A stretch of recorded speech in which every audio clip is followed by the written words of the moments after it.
Today we are going to talk about something which the Christian community to look into it. இன்று நாம் தியானிக்க போகிற செய்தி எதை குறித்ததுன்னா, இன்றைக்கு நம்ம கிறிஸ்தவ சமுதாயம் நிச்சயமாகவே நம்மளை நிதானித்து சோதித்து பார்க்க வேண்டிய ஒரு பகுதி. I prayed, Lord, control my tongue. I should not use any wrong words, but at the same time I should not stop myself from telling the truth. இன்றைய செய்திக்கு முன்னாடி நான் அதிகமாக ஜெபித்தது எதை குறித்துனா, தேவனே என்னுடைய நாவிற்கு நீங்கள் காவல் வைங்க, தேவையில்லாத எந்த ஒரு வார்த்தைகளையும் நான் பேசிவிடக்கூடாது, அதே நேரத்தில் சொல்ல வேண்டிய சத்தியத்தை சத்தியத்தின்படி உண்மையின்படி முறக்க சொல்ல எனக்கு கிருபை கொடுங்க. Something had happened in the last 1 week and that disturbed me, that made me to talk about this topic. Basically this is not my original intention. கடந்த வாரம் நடந்த ஒரு நிகழ்வு என்னை அதிகமாக பாதித்ததுனால இந்த காரியத்தை குறித்து இன்று பேசணும்னு நான் யோசிக்கிறேன். நாங்கள் ஏற்கனவே தயார் செய்த குறிப்பில் இந்த பகுதி இல்லை, ஆனால் கடந்த வாரம் நடந்த நிகழ்வின் ஒரு வெளிப்பாடாக இது இருக்குது. And there are many things which we have been already taught, but still I am just going to reiterate. So don't think that this we already heard, but I want to reiterate those things. நாம் இன்று கேட்க போகிற செய்தியில் சில பகுதிகளை நம்ம ஏற்கனவே நம்முடைய சபையில் கேட்டிருக்கிறோம். அதனால ஏற்கனவே நாங்கள் கேட்டுட்டோமே, நமக்கு தெரியுமே அப்படிங்கிற ஒரு சிந்தனையில் இல்லாமல் அதை எதற்காக மறுபடியும் நினைப்பூட்டுகிறோம் என்ற முக்கியத்துவத்தை நீங்கள் புரிந்து கொள்கிறோம் என்று விசுவாசிக்கிறோம். This sermon has 2 sections. இன்றைய நாம் தியானிக்கிற செய்தியில் 2 பகுதிகள் இருக்குங்க. One is particularly for our church. அதில் ஒரு பகுதி நம்முடைய சபைக்கு, முக்கியமாக நம்முடைய சபையில் இருக்கிற ஒரு மக்களுக்கு முறியாதானது. And the second part is for the Christian community. அதில் இரண்டாவது பகுதி பொதுவாக இந்த கிறிஸ்தவ சமுதாயத்திற்கு உள்ள செய்தி. And especially the second part is a kind of an awareness message. இன்னும் சொல்ல போனா அந்த இரண்டாம் பகுதியின் செய்தி எதை குறித்ததுன்னா, ஒரு விழிப்புணர்வின் செய்தி. So awareness is not needed, so let me sleep அப்படினு சொல்லி நான் disappoint பண்ணிராதீங்க. So don't say that I don't need an awareness, so let me நான் தூங்கிடலாம் அப்படி நினைக்காதீங்க. I am aware, I am awake. எனக்கு தெரியும், நான் முழிச்சு தான் இருக்கிறேன். But I will try to make it as much like in a casual way, but at the same time I just want to nail the scriptures. நான் எந்த அளவுக்கு முடியுமோ அந்த அளவுக்கு எளிதாக புரியுற விதத்தில் சொல்ல விரும்புகிறேன். அதே நேரத்தில் சத்தியமாகி இந்த சத்திய வேத வசனத்தின்படியாக பேசவும் விரும்புகிறேன். So we don't have time to give all the introductions. எல்லா நம்ம பொதுவாக கேட்கிற அந்த இன்ட்ரோடக்ஷன் சொல்வதற்கு இன்னைக்கு நமக்கு நேரம் இருக்காது. So basically we are dealing on the gospel. நாம் தொடர்ச்சியாக இந்த சுவிசேஷத்தை குறித்து தியானிக்கிறோம். And in the gospel, how Jesus lived, how did he live, that is what the part we are studying. அதிலும் இந்த சுவிசேஷத்தில் இயேசுவானவர் எப்படி வாழ்ந்தார் என்பதை தியானித்துக் கொண்டிருக்கிறோம். And especially how he has resisted the devil, எப்படி பிசாசை அவர் எதிர்த்து நின்றார். so how we can do the same thing. நம்ம வாழ்க்கையில எப்படி நாம பிசாசை எதிர்த்து நிற்க வேண்டும். So of course we need to follow the footsteps of Jesus Christ. நாம் நிச்சயமாக இயேசு கிறிஸ்து நமக்கு முன் வைத்து போன அடிச்சுவடுகளை பின்பற்ற வேண்டும். So if I want to do like Jesus, then I need to set my thinking process. நான் இயேசுவை போல வாழ வேண்டும் என்றால் முதலாவதாக இயேசுவின் சிந்தனைகளை போன்ற சிந்தனைகளை நான் சிந்திக்க உடையவனாக மாற வேண்டும். So what are all the things I need to think? That is what we are studying now. அப்படினா முதலாவதாக நான் எந்த காரியங்களை குறித்து சிந்திக்க வேண்டும் என்பதை குறித்து நாம் தியானிக்கிறோம். Based on Philippians chapter 4 verse 8. இதற்கு ஆதாரமாக பிலிப்பியர் 4ஆம் அதிகாரம் 8ஆம் வசனத்திலிருந்து நாம் தியானிக்கிறோம். We are thinking we need to plan for a camp for just studying this verse for 2 days. இன்னும் சொல்ல போனா இந்த ஒரு வசனத்தை தியானிப்பதற்கு மாத்திரமே ஒரு கருத்தரங்க நடத்தலாமா நாங்க யோசிக்கிறோம். Especially for ministers of God. குறிப்பாக ஊழியக்காரங்களுக்காகவே இந்த கருத்தரங்க ஏற்பாடு செய்யணும்னு ஆசைப்படுறோம். And today, you know that last couple of weeks we have been dealing this one particular part, that is of purity. அதிலும் இந்த கடந்த 2 வாரங்களாக இந்த கற்புள்ளவைகள் எவைகளோ என்ற காரியத்தை நாம் தியானிக்கிறோம். What is the significance of that word and why they have used? I don't want to recap all these things. Please go back the sermon that is on YouTube, watch all these things. Today we are going to start the next one. இந்த கற்புள்ளவைகளின் வார்த்தையின் பின்னாடி இருக்க முக்கியத்துவம், அது எந்த அளவுக்கு நம்முடைய வாழ்க்கைக்கு அத்தியாவசியமானது என்பதை குறித்து நீங்கள் மறுபடியும் நான் உங்களுக்கு நினைப்பூட்டணும். எனக்கு நேரம் இல்லை, ஆகவே தயவு கூர்ந்து நீங்கள் ஒருவேளை அதை கேட்கல இல்லை மறுபடியும் கேட்கணும்னா யூடியூப்ல போய் நீங்கள் அதை கண்டிப்பாக கேட்டு பாருங்க. Purity in our relationships. நம்முடைய உறவுகளில் நாம் எப்படி கற்புள்ளவர்களாக இருக்க வேண்டும். Do you have that purity when we call somebody as sister? நாம் ஒருவரை சகோதரி என்று அழைக்கும் போது அந்த வார்த்தையில நமக்கு பின்னாடி ஒரு கற்புள்ள ஒரு சிந்தனை இருக்கிறதா? Do we have the purity when we call somebody as our spouse? நம்மளை மனைவியை நாம் அழைக்கும் போது, மனைவி என்று அழைக்கும் போது அந்த வார்த்தையை நாம் கூப்பிடும் போது அந்த வார்த்தைக்கு பின்னாடி ஒரு கற்புள்ள சிந்தனை இருக்கிறதா? That is what Paul is writing to his own spiritual son Timothy. அதைதான் பவுலடிகளார் தன்னுடைய ஆவிக்குரிய குமாரனாகிய தீமோத்தேயுவுக்கு எழுதி இருக்கிறார். Then we have studied about purity, about reputations or recognitions. ஒருவர் பாராட்டப்படும் போது இல்ல போற்றப்படும் போது அதன் பின்னாடி ஒரு கற்புடைய சிந்தனை இருக்கிறதா? When I am giving a reputation to my wife or my children or my mom or my in-law, do I have that purity in my mind, or is there any wrong motives behind that? நான் என்னுடைய மனைவிக்கோ என்னுடைய குழந்தைகளுக்கோ என்னுடைய தகப்பன் தாய்க்கோ இல்ல மாமனார் மாமியாருக்கோ மரியாதையும் கனத்தையும் செலுத்தும் போது அதன் பின்னாடி 100% கற்புள்ள சிந்தனை காணப்படுகிறதா? When I raise somebody, when I appreciate somebody, do I have that purity in my mind, or do I have any other negative or selfish motives behind that? நாம் ஒருவரை உருவாக்கும் போதோ இல்ல நாம் ஒருவரை பாராட்டும் போதோ அந்த பாராட்டின் பின்னாடியும் உருவாக்கப்படும் குணாதிசயத்திற்கு பின்னாடியும் 100% ஒரு கற்புடைய சிந்தனை இருக்கிறதா இல்ல இதற்கு பின்னாடி மறைந்துள்ள ஒரு அஜெண்டா இருக்குதா? And the third thing is purity in my repentance. மூன்றாவது என்னுடைய மனம் திரும்புதலில் எந்த அளவுக்கு கற்பு காணப்படுகிறது? So many times I want to repent, பல நேரங்கள்ல நான் மனம் திரும்ப வேண்டும் என்று ஆசைப்படுகிறேன், but I repent like a drunkard. ஆனா பல நேரங்கள்ல ஒரு குடிகாரனை போல தான் என் மனம் திரும்புதல் Oh, இருக்கு. the drunkard felt so bad about drinking on a daily basis, but keep drinking. ஒரு மதுபானத்திற்கு அடிமையானவன் நான் இந்த மதுபானத்துக்கு ஏன் அடிமையா இருக்கிறேன்னு சொல்லி அவனே வருந்தினாலும் அவன் மறுபடியும் தொடர்ந்து அதே தவறை செய்து கொண்டே இருக்கிறான். In your repentance, do you have the godly sorrow which leads to the appropriate repentance? நம்முடைய மனம் திரும்புதல்ல தேவனுக்கு ஏற்ற துக்கம் நம்முடைய வாழ்க்கையில் காணப்படுகிறதா? அப்படி தேவனுக்கேற்ற துக்கம் இருந்ததென்றால் அது ஒரு பூரணமான இல்ல சரியான மனம் திரும்புதல் வாழ்க்கைக்கு நேராக நம்மளை வழி நடத்தும். So today we are going to study some other thing.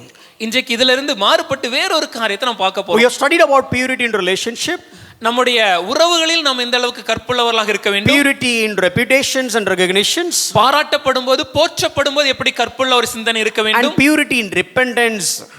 நம்முடைய மனம் திரும்புதல் எப்படி கற்புள்ள ஒரு சிந்தனை இருக்க வேண்டும். Today we are going to study about purity in reverence. இன்று நாம் அடுத்ததாக ஒரு காரியத்தை பார்க்க போகிறோம். ஒருவரை கனப்படுத்தும் போது கனத்திற்கு பின்னாடி ஒரு கற்புடைய சிந்தனை இருக்கிறதா? I'll start with this text, 2 Corinthians chapter 11 verse 2. 2 கொரிந்தியர் 11ஆம் அதிகாரம் 2ஆம் வசனத்தை நாம் பார்ப்போமே. This is Paul is talking about the church. இங்கே பவுல் சபையை குறித்து பேசுகிறார். So Paul is treating the church as a daughter. Pavul சபையை பார்க்கும்போது ஒரு மகளை பார்க்கிற ஒரு பார்வையில் A பார்க்கிறார். pure virgin. ஒரு கற்புள்ள கன்னிகையை போல. So Paul is dealing as a like a kind of a father of the church. Oh, you are a pure, you are like my daughter, you are like something like a virgin. I need to hand over this virgin with all its purity to the hand of the bridegroom, that is Christ. Pavul ஒரு தகப்பன் ஸ்தானத்திலிருந்து சபையை பார்க்கும்போது ஒரு தகப்பனாக தம்முடைய சபையை ஒரு மகளாக பாவித்து ஒரு கன்னியாக பாவித்து இந்த கன்னிகையை நான் மணவாளனாகிய இயேசு கிறிஸ்துவின் கையில் ஒப்படைக்கும் போது ஒரு கற்புடைய ஒரு பரிசுத்தமான ஒரு வாழ்க்கை நிரம்பிய பரிபூரண கற்புடைய ஒரு கன்னிகையாக நான் ஒப்படைக்க வேண்டும் என்ற சிந்தனையில் இதை எழுதுகிறார். So the expectation of Paul is the church should have its purity.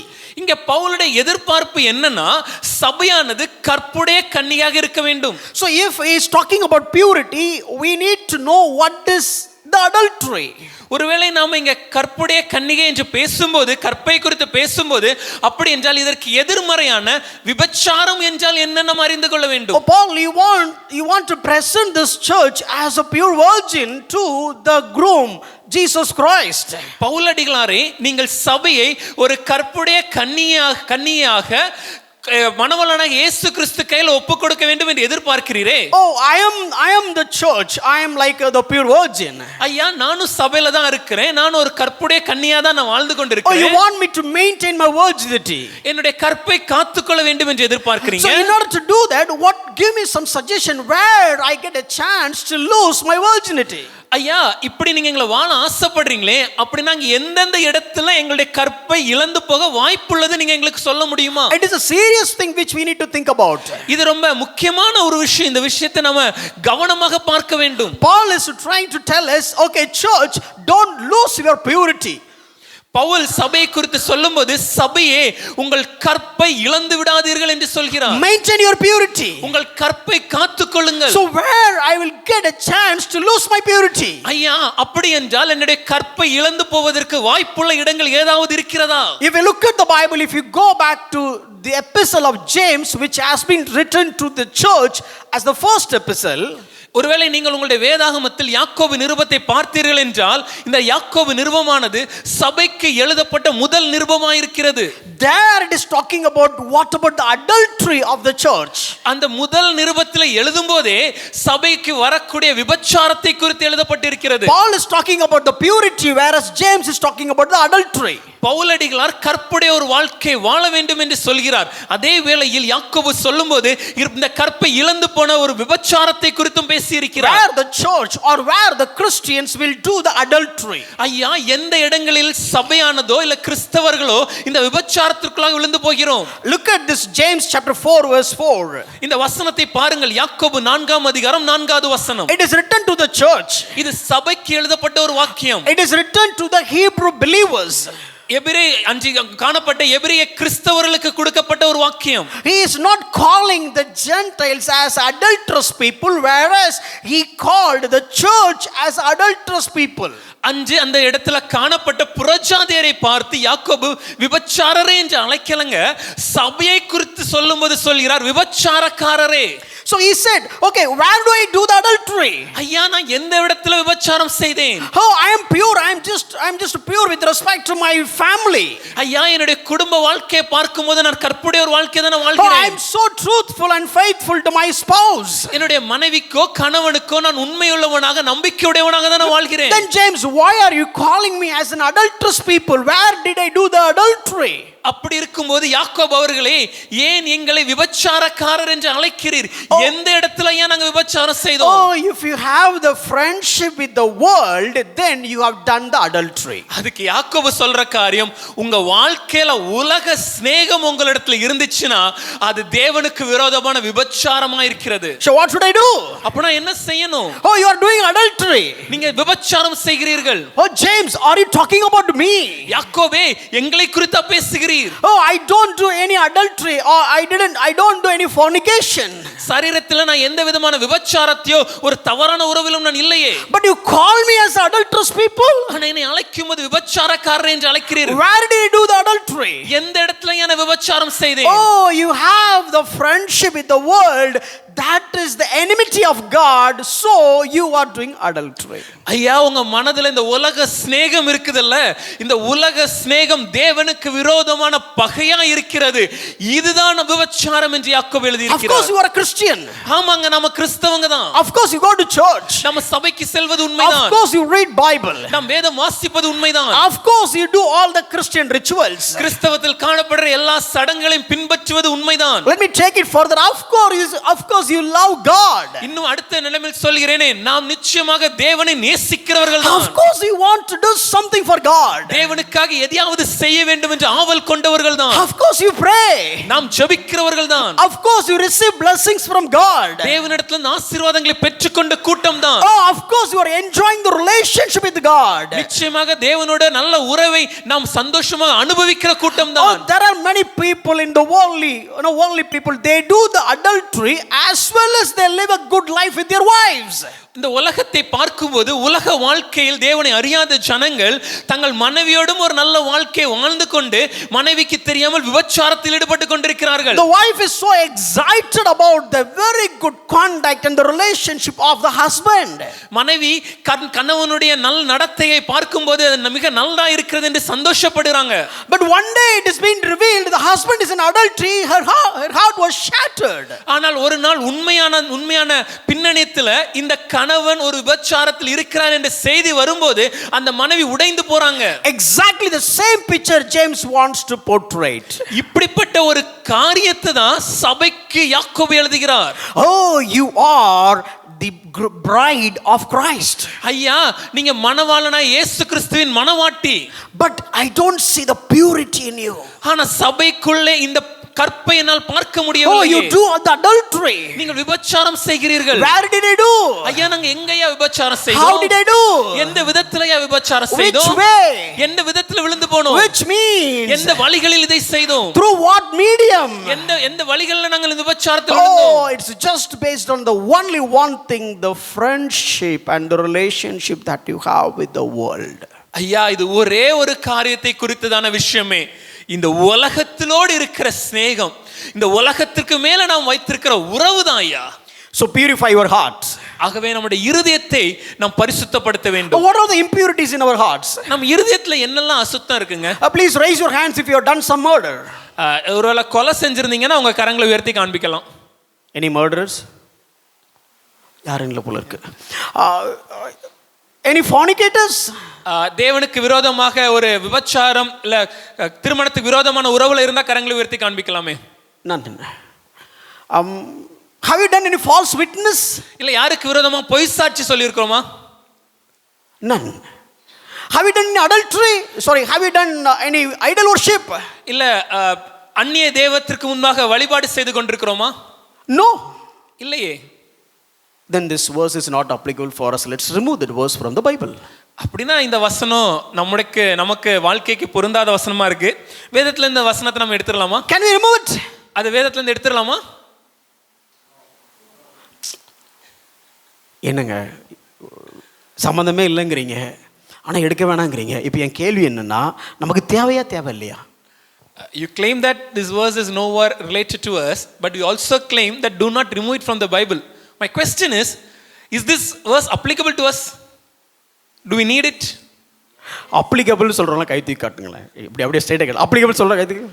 மற்றவங்க எல்லாம் பரிசுத்தவான்களை போல இருக்கு. சில பேர் கையை தூக்கல, தெரியுதா உனக்கு? மற்றவங்க எல்லாம் wrong text for the wrong people. If it is there in the Bible, ஒருவேளை இது வேதத்தில் இருக்குமே ஆயின், it is an infallible word of God. என்றுமே விழுந்து போகாத கர்த்தருடைய வார்த்தையா இது இருக்கிறபடியா, this is the very breath of God. தேவனுடைய சுவாசமாக இந்த வேத வசனமாக இருக்கிறதுனால, this is not facts but this is the truth. இது உலகத்துல காணப்படுகிற உண்மை மாத்திரமல்ல, இது சத்தியமா இருக்கிறபடினால், which means, அதுக்கு அர்த்தம் என்னன்னா, which tells me a story, which tells me a truth. அது எனக்கு எந்த காரியத்தை உணர்த்துகிறது என்றால், we are all doing adultery many times. நாம் பல நேரங்களில் இந்த விபச்சாரம் செய்து கொண்டிருக்கிறோம். Bible says that. I am not saying that. ஐயா நான் இத சொல்லலையா, வேதம் அப்படிதான் சொல்லுது. Then what kind of adultery that we do? அப்படினா நம்ம செய்யற விபச்சாரம் தான் என்ன? We are not killing anybody. நாம் யாரையும் கொலை செய்யறது இல்ல. We are not giving any false witness. யாருக்கு விரோதமா பொய் சாட்சி சொல்றது இல்ல. Of course we do all honor our parents. கண்டிப்பா நம்மளுடைய பெற்றோரை கனப்படுத்துறோம். Of course we don't lie. பொய் சொல்றது இல்ல. அப்ப வித்தின் பிராக்கெட்ல வந்து conditions apply. White lie. Conditions apply. கடைசி நேரம் மாறுதலுக்கு உட்பட்டது. Of course, no, there are so many ways we are good. பல வழிகள நம்ம நல்லவங்களா தான் இருக்கிறோம். We pray. ஜெபிக்கிறோம். We study Bible. வேதம் வாசிக்கிறோம். We preach. பிரசங்கிக்கிறோம். We sing. நம்ம பாடல் தேவனை ஆராதிக்கிறோம். We worship. தேவனை ஆராதிக்கிறோம். We shed tears. கண்கள்ல கண்ணீரோடு ஆராதிக்கிறோம். We filled by the Holy Spirit. ஆவியில நிறைந்து ஆராதிக்கிறோம். We moved in the Spirit. ஆவியில அசைந்து ஆராதிக்கிறோம். But still this verse is there for Christians. ஆனால் இந்த வசனம் கிறிஸ்தவர்களாகிய நமக்கு தான் எழுதப்பட்டிருக்கு. What kind of adultery is happening in my life? அப்படினா கிறிஸ்தவனாகிய என் வாழ்க்கையில எந்த விதமான விபச்சாரம் இருக்கிறது? Oh, there are so many things we don't treat that as one dangerous things, but these things will kill us. இன்று நம்முடைய வாழ்க்கையில அநேக காரியங்களை நாம ஒரு ஆபத்து என்ற எண்ணத்துல நம்ம கருதுவதே இல்லை. ஆனா இந்த ஆபத்து நம்ம அதை கருதாதனால ஒரு நாள் இந்த காரியங்கள், இந்த சின்னதுன்னு நினைக்கிற காரியங்கள் நம்மளை கொஞ்சம் விடுங்கிறத நம்ம மறந்துடக்கூடாது. No, maybe it's a kind of a lust. ஒருவேளை அது இச்சையா இருக்கலாம், envy, பொறாமையா இருக்கலாம், pride, என்னுடைய பெருமையா இருக்கலாம், wrath, கோபமா இருக்கலாம், carnality, மாம்சத்துக்கேற்ற காரியங்களா இருக்கலாம். These are all the things we don't treat as sins. இந்த காரியங்களை நம்ம பாவம் கூட நினைக்கிறது இல்ல. We don't get disturbed with that. இந்த காரியங்கள் நம்முடைய வாழ்க்கையில் இருக்கிறதை குறித்து நம்ம கவலைப்படுறது கூட இல்ல. We have all that in our hearts. இதெல்லாமே நம்முடைய இருதயத்துல இருக்கு. But still we come to the church. ஆனாலும் சபைக்கு வருகிறோம். Kneel down. முட்டங்கால் படிகிறோம். I stand, we sing. தேவனுக்கு முன்னாடி நான் நிற்கிறேனே என்று சொல்லி பாடல பாடுவோம். In awe of you. தேவனே உம்மை நினைத்து நான் மகிமைப்படுகிறேன். With all envy in our hearts. நம்ம இருதயத்துல நான் பொறாமை இருக்கே. With all lust in our hearts. நம்ம இருதயத்துல முழுவதும் இச்சை இருக்கும்போது. With all our jealous. எல்லார் மேலயும் பொறாமை கொண்டிருக்கும்போது. With all our anger. எல்லா மேலும் கோபத்தோடும். All the negative thoughts. எல்லா விதமான தவறான எதிர்மறையான சிந்தனைகளோடும். Still we can come to the church and praying to God and sing songs like, oh God, we are in awe of you. இதெல்லாத்தையும் மனசுல வச்சிட்டும் சபைக்கு வந்து தேவனே நான் உம்மை பாடும்போது நீர் எவ்வளவு பெரியவர் நினைச்சு மனம் குதகலிக்கிறது என்று சொல்லி சொல்றோம். For such people James is saying, you adulterous people. இந்த ஜனங்களை குறித்து யாக்கோபு சொல்கிறார், விபச்சாரக்காரரே. Let me tell you a couple of things. ஒரு சில விஷயங்களை நான் சொல்றேனே. One person was preaching about the beatitudes that is written in Matthew chapter 5. மத்தேயு 5ஆம் அதிகாரத்தில் எழுதப்பட்டிருக்கிற இந்த பாக்கியவான்கள் என்கிற காரியத்தை குறித்து ஒருவர் பிரசங்கித்துக் கொண்டிருந்தார். And there was a little girl. அப்பங்க ஒரு சிறுமி ஒருத்தங்க இருந்தாங்க. And the person was asking, among the 8 beatitudes, what do you really like? அப்போ அந்த பிரசங்கியார் கேட்டாரு, இந்த பகுதியில 8 இடங்கள்ல பாக்கியவான்கள்னு வேதம் சொல்றது, what do you like to have? இதுல எது நீங்க உங்களுடைய வாழ்க்கையில இருக்கணும்னு ஆசைப்படுறீங்கன்னு அவர் கேட்டார். She said, அப்ப அந்த சிறுமி சொன்னாங்க, I don't want all the 8 beatitudes. ஐயா எனக்கு இந்த 8 காரியம் எனக்கு தேவையில்ல. I want only one thing. எனக்கு ஒரு விஷயம் தான் வேணும். That is a pure heart. இருதயத்தில் பரிசுத்தம் வேணும். If the heart is pure, என் இருதயம் பரிசுத்தமா இருந்ததுனா everything is pure. எல்லாமே சரியாக மாறிவிடும். Let me tell you, is our heart pure? இன்னைக்கு நம்முடைய இருதயம் சுத்தமா இருக்குதா? Let me show you a couple of images. Look at these images. ஒரு சில படங்களை காண்பிக்கிறேன். See, these are all the big trees. இந்த நீங்கள் பார்ப்பது மிக பெரிய மரம். Very big tree. மிக பெரிய மரங்க இது. Wide. அது மிக அகலம் அதிகம். And tall. ரொம்ப உயரமானது. Such a big tree. அவ்வளவு பெரிய மரம். But even for a tiny storms, it's just like the fallen down. ஆனா ஒரு சின்ன காத்து சூறாவளி மாதிரியான புயல் வரும்போதே அது உடைந்து விழுந்து விட்டது. Even not even a storms. சூறாவளி கூட வேண்டாங்க. Sometimes it's like a normal wind. ஒரு காற்று அடிக்கும் போதே But the tree has just fallen down. அந்த மரம் அசைந்து உடைந்து கீழே விழுகிறது. What is the reason? என்னையா காரணம்? You can look at the inside was so empty. அந்த மரத்தின் உட்புறத்துல நீங்க பார்த்தீங்கன்னா அங்க வெறுமையா இருக்கு. Even though it was a big tree, ஐயா அது பெரிய மரம் தான். but inside empty. ஆனா உள்ள ஒன்றுமே இல்ல, வெறுமை. It looks like a strong tree but a diseased tree. ஆனா வெளியே இருந்து பார்க்கும்போது ஒரு பெரிய பலமுள்ள மரமா இருந்தாலும் அது உண்மையாட்டு உள்ளே நோய்வாய்ப்பட்டிருக்கிற ஒரு மரம். So many times we are like very strong people. நாமளும் பல நேரத்துல வெளியே பார்க்கும்போது பலவான்களாக இருக்கிறோம். But if your heart is not right, ஆனா நம்ம இருதயம் சரியா இல்லனா you are sick. நாம சுகவீனமா இருக்கிறோம். Oh, come on brother, what mistake I have done? அண்ணா இப்பலாம் சொல்றீங்களே போதகரே, நான் எந்த தவறு தான் செஞ்சேன்? See, this tree has fallen. இந்த மரம் விழுந்து விட்டது. Do you think that this tree had allowed some disaster to happen to itself? நீங்க நினைக்கிறீங்களா இந்த மரம் தன்னிடத்துல ஏதோ ஒரு பெரிய ஒரு ஆபத்து நடப்பறதுக்கு அது தன்னை ஈடு கொடுத்து நினைச்சுக்கிறீங்களா? No. இல்லையா? Because this tree wants to live. இந்த மரம் வாழதான் ஆசைப்படும். No tree wants to die so that it will never yield to any dangerous things.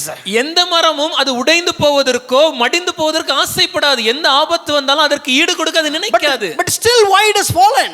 ஆனாலும் அது ஏன் விழுந்து போனது? Look at the next image. அடுத்த படத்தை பாருங்க. Look at the small holes.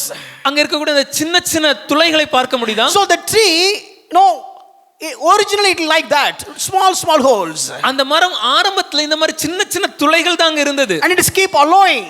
அது தொடர்ந்து நடந்து கொண்டே இருந்தது. Not bothering. அதை குறித்து கவலைப்படாம. Oh, that's okay, it's not a big deal.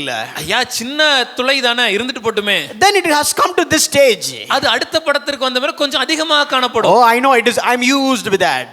ஐயா இருந்துட்டு போட்டுமே, நான் பழகிக்கிட்டேன் அது கூட. I know all these things. இந்த எல்லா காரியங்களும் எனக்கும் தெரியுங்க. And next it comes to this stage.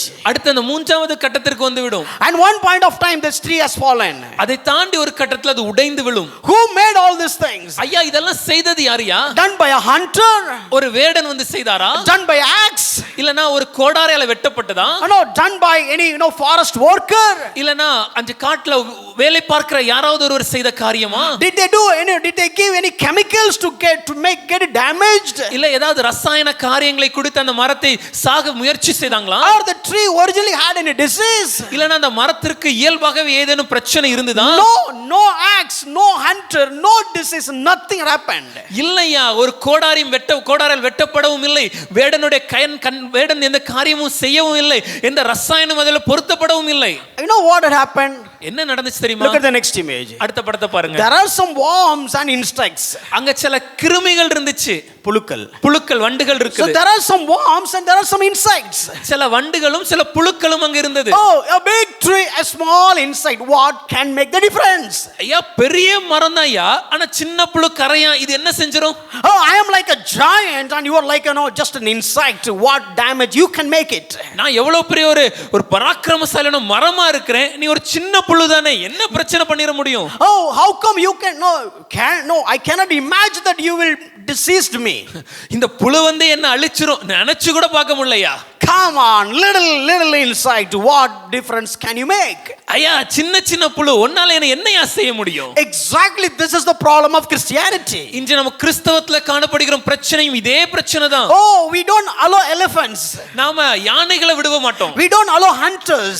வேடர்களை விட மாட்டோம். We don't allow the saw, electric saw. இல்லனா வெட்டக்கூடிய அந்த கோடாரிகளை எலக்ட்ரிக் சாக்ல உள்ள விட மாட்டோம். Oh, we don't allow axe. நம்ம கோடாரிகளை உள்ள விடுவதில்லை. We don't allow any the people those who are doing the wood business. இல்லனா வெட்டக்கூடிய இந்த காரியங்களை செய்கிற வணிகர்களை உள்ள விடுவதில்லை. But when you look at the worms, ஆனா இந்த புழுக்களை பாக்கும்போது, when you look at the insects, இந்த வண்டுகளை பாக்கும்போது, என் சைஸ்க்கு உன் சைஸையும் பார்த்தா சப்ப matter. You look very small and tiny when I compare myself unto you. சும்மா அப்படியே ஸ்க்ரோல் பண்ணிட்டே இருப்பேன், அவ்வளவுதான். மற்றபடி நத்திங் நான் இன்னும் பார்க்கல மாட்டேன். I just scroll the short sometime. I will not watch YouTube and all. கோவம் வந்தா ரெண்டு கத்துவேன், இதுல என்ன இருக்கு? When I get angry, I'll just shout a couple of times. I am not a bad person. I am not going to talk to you because if you talk to him, he will create trouble. So I avoid him. அவங்கள்ட்ட பேசினா ஏதாவது பிரச்சனை பண்ணுவாங்க, அதனால நான் பேசாம சும்மா இருந்துட்டு போயிடுறேன். Oh, just watching these things for 5 minutes, what will make the difference? 5 நிமிஷம் சும்மா ஜாலியா பார்க்கறேன், இதுல என்ன சார் பிரச்சனை இருக்கு? Oh, just we sit and chat about all these subjects, nothing to worry. How come it will disturb my spiritual life? I am a spiritual giant. இந்த காரியத்தை குறித்து சும்மா சேர்ந்து இருக்கும்போது ஜாலியா கொஞ்ச நேரம் பேசுகிறோம், இதுல என்ன பிரச்சனை இருக்கு? இது எப்படி என்ன ஆவிக்குரிய வாழ்க்கையை பாதிக்கும்? ஆவிக்குரிய வாழ்க்கையில ஒரு பராக்கிரமசாலியாக்கும். These things will not disturb me. இதெல்லாம் எனக்கு ஒண்ணுமே பண்ண முடியாது, அசைக்காது. What are all the things you allow? எந்த காரியங்கள் எல்லாம் நீங்க அனுமதிக்கிறீங்களோ, like insects, ஒரு புழுக்களை போல, like worms, ஒரு வண்டுகளை போல, these are all the enemies will make you one day cease to exist. இந்த எதிரிகள் தான் ஒரு நாள் நம்முடைய வாழ்க்கையை நிர்மூலமாக்கி நம்மளை இல்லாம செய்துவிடும் என்பதை நம்ம மறந்துடக்கூடாதுங்க. That is why you need the purity in reverence. இதனால தான் நம்ம கனப்படுத்தும் போது பயபக்தியில நமக்கு ஒரு கற்பு இருக்க வேண்டும். When you come to church, நம்ம சபைக்கு வரும்போது, when you pray to God, தேவனோடு ஜெபிக்கும் போது, you need to look at your heart. நம்ம இருதயத்தை சோதித்து பார்க்கணும். Am I coming along with the insights and all these all these worms, or this is the place I need to come to cleanse myself? நான் சபைக்கு வரும்போது ஏதாவது இடத்துல வண்டுகளோடும் புழுக்களோடும் நான் வருகிறேனா, இல்லைனா நான் முழு சுத்தமான ஒரு இதயத்தோடு இருக்கிறேனா, இப்படி நம்ம சோதித்து பார்த்து நம்மளை கழுவ வேண்டிய இடத்துல நம்ம இருக்கிறோம். The tree has not been seized by storm but seized by simple worm. இந்த மரத்தின் அழிவிற்கு காரணம் ஒரு சூறாவளி அல்ல, ஒரு சிறிய வண்டு தான் என்பதை நம்ம மறந்துடக்கூடாது. I know many times we take slight deviations are not a problem. பலர் என்ன நினைக்கிறோம்னா, கொஞ்ச தான திசை மாறுற, இதுல என்னையா பிரச்சனை? வீட்ல மனைவியோட சண்டை போட்டு வந்து இங்க ஆராதிக்கிறது ஒரு பெரிய பிரச்சனையே நமக்கு தெரியல. For us it's not even a problem to have a fight and a issue at the home, but come to the church and sing and worship the Lord. We don't speak our in-laws, but still we are coming here and worshiping the Lord along with the in-laws. நம்ம மாமனார் மாமியார் கூட பேச மாட்டோம், ஆனா அவங்களையும் நம்ம சபைக்கு அழைத்து கொண்டு அவங்களோட இணைந்து வந்து நம்ம ஆராதிப்போம். பிரச்சனையா நமக்கு தெரியல. We have a good fight with the husband and standing next to the husband and worship with the Lord. I stand in off you. நம்ம கணவனோட சண்டை போடுவோம், ஆனா கணவனையும் சபைக்கு அழைத்து வந்து கணவன் பக்கத்திலே நின்னுட்டு கரங்களை உயர்த்தி தேவனே உம்மை உயர்த்துகிறேன்னு சொல்லி நம்ம பாடுறோம். அந்த பிள்ளை ஆச்சரியமா பாக்கும், டாடி வாவ். நம்ம வீட்டுல இருக்கிற குழந்தை நம்மளை பார்த்து சொல்லும், அப்பா வேற மாதிரி இருக்கிறீங்களே. அரை மணி நேரத்துக்கு முன்ன வேற மாதிரி, அரை மணி நேரத்துக்கு அப்புறம் வேற மாதிரி சார் நீங்க. You are a different man half an hour earlier and now you are a completely transformed man. அப்புறம் சர்ச் முடிச்சு வீட்டுக்கு போய் வேற மாதிரி. And the moment you come back to home you got getting transformed in a different way. முக்காடு போட்டா ஒரு மாதிரி இருக்கிறீங்க, முக்காடு எடுத்தா வேற மாதிரி இருக்கிறீங்க சார் நீங்க. When you have a If you cover the head in the church, you are a different kind, and if you just remove the covering, you are different kind at the home. வீட்ல ஒரு மாதிரி இருக்கீங்க, சபைக்கு வந்து முக்காடு போட்டீங்கன்னா அப்படியே வேற மாதிரி இருக்கீங்க. அப்படி சிலுத்துட்டு வீட்ல எடுத்தா போங்க, ஒரு மாதிரி வரும் பாருங்க. The moment you get in the home, you rotate your head and you get into true face. நான் சொன்னது முக்காட சொன்னேன், நீங்க தப்பா நினைச்சிட்டீங்கன்னா நான் பொறுப்பு இல்லை. I was just talking about covering our heads, nothing else. Don't get into different imagination. We are not bothering about slightly soiled. நம்ம சிறு சிறு அழுக்குகள் நம்முடைய வாழ்க்கையில் இருக்கிறத குறித்து நம்ம பெருசா கவலைப்படுறதே இல்லைங்க. Little secret sin can make a lot of damages. நம்ம வாழ்க்கையில் இருக்கக்கூடிய சிறிய ரகசிய தவறுகள் இல்ல பாவங்கள் அது மிகப்பெரிய விளைவுகளை கொண்டு வரும். Nobody knows the secret sins. நம்ம வாழ்க்கையில் இருக்கக்கூடிய இந்த ரகசிய மறைந்திருக்கிற அந்தரங்க பாவங்கள் யாருக்குமே தெரியாது. But with that sins we are boldly coming to the throne of God. That is what my point. Do you have purity in reverence? ஆனா இந்த அந்தரங்கம் இருதயத்தில் இருக்கக்கூடிய இந்த அந்தரங்க சிந்தனையான பாவங்களோடும் எண்ணங்களோடும் நம்ம எவ்வளவு தைரியமா சபையில வந்து தேவனை ஆராதிக்கிறோம்ல, அதை தான் இன்னைக்கு சொல்றோம். உங்க இருதயத்துல கற்புள்ள ஒரு சிந்தனை, தேவனுக்கு முன்னாடி பயபக்தியில ஒரு கற்பு இருக்கிறதா? This is just an introduction. இவ்வளவு நேரம் சொல்லி இருக்கிறது ஒரு தொடக்க முன்னரை தான். Let me get you into the deeper things. இன்னும் கொஞ்சம் ஆழமா இதை சொல்ல போறேன். Amen. How we are so impure when it comes to God. எந்த அளவுக்கு தேவனுக்கு கொடுக்கிற இந்த பயபக்தியில நம்ம வாழ்க்கையில அசுத்தம் இருக்கிறது என்று. We don't even have the reverence. நம்ம தேவனுக்கு ஒரு பயபக்தி இல்லாதவர்களா மாறிவிட்டோம். Very simple example. ஒரு சின்ன உதாரணம் சொல்கிறேன். If you have the appointment today morning 8 o'clock with the chief minister of Tamil Nadu. ஒருவேளை இன்னைக்கு காலையில 8 மணிக்கு நம்ம தமிழ்நாட்டுடைய முதல் அமைச்சரை சந்திப்பதற்கு உங்களுக்கு ஒரு appointment கொடுத்திருந்தாங்கன்னா, how do you react? நீங்க என்ன செய்வீங்க?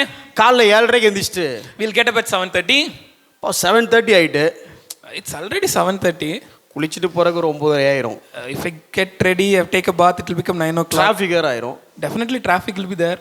ஒரு காலை போடு, make a call unto him. அண்ணன் லேட் வருவார்னு சொல்லிரு. Tell him that brother, the man will be late. அண்ணன் அடுத்து வரவே மாட்டார் வாழ்க்கையில. He will never come back to his office again ever. அண்ணனுக்கு அன்னைக்கு கடைசி அண்ணன், அவ்வளவுதான். That would be the last day you ever had an appointment with. So look at, no, these are all things we don't even feel like sin. இதெல்லாம் நம்ம தவறுன்னு கூட நம்ம நினைக்கிறதே இல்லையே.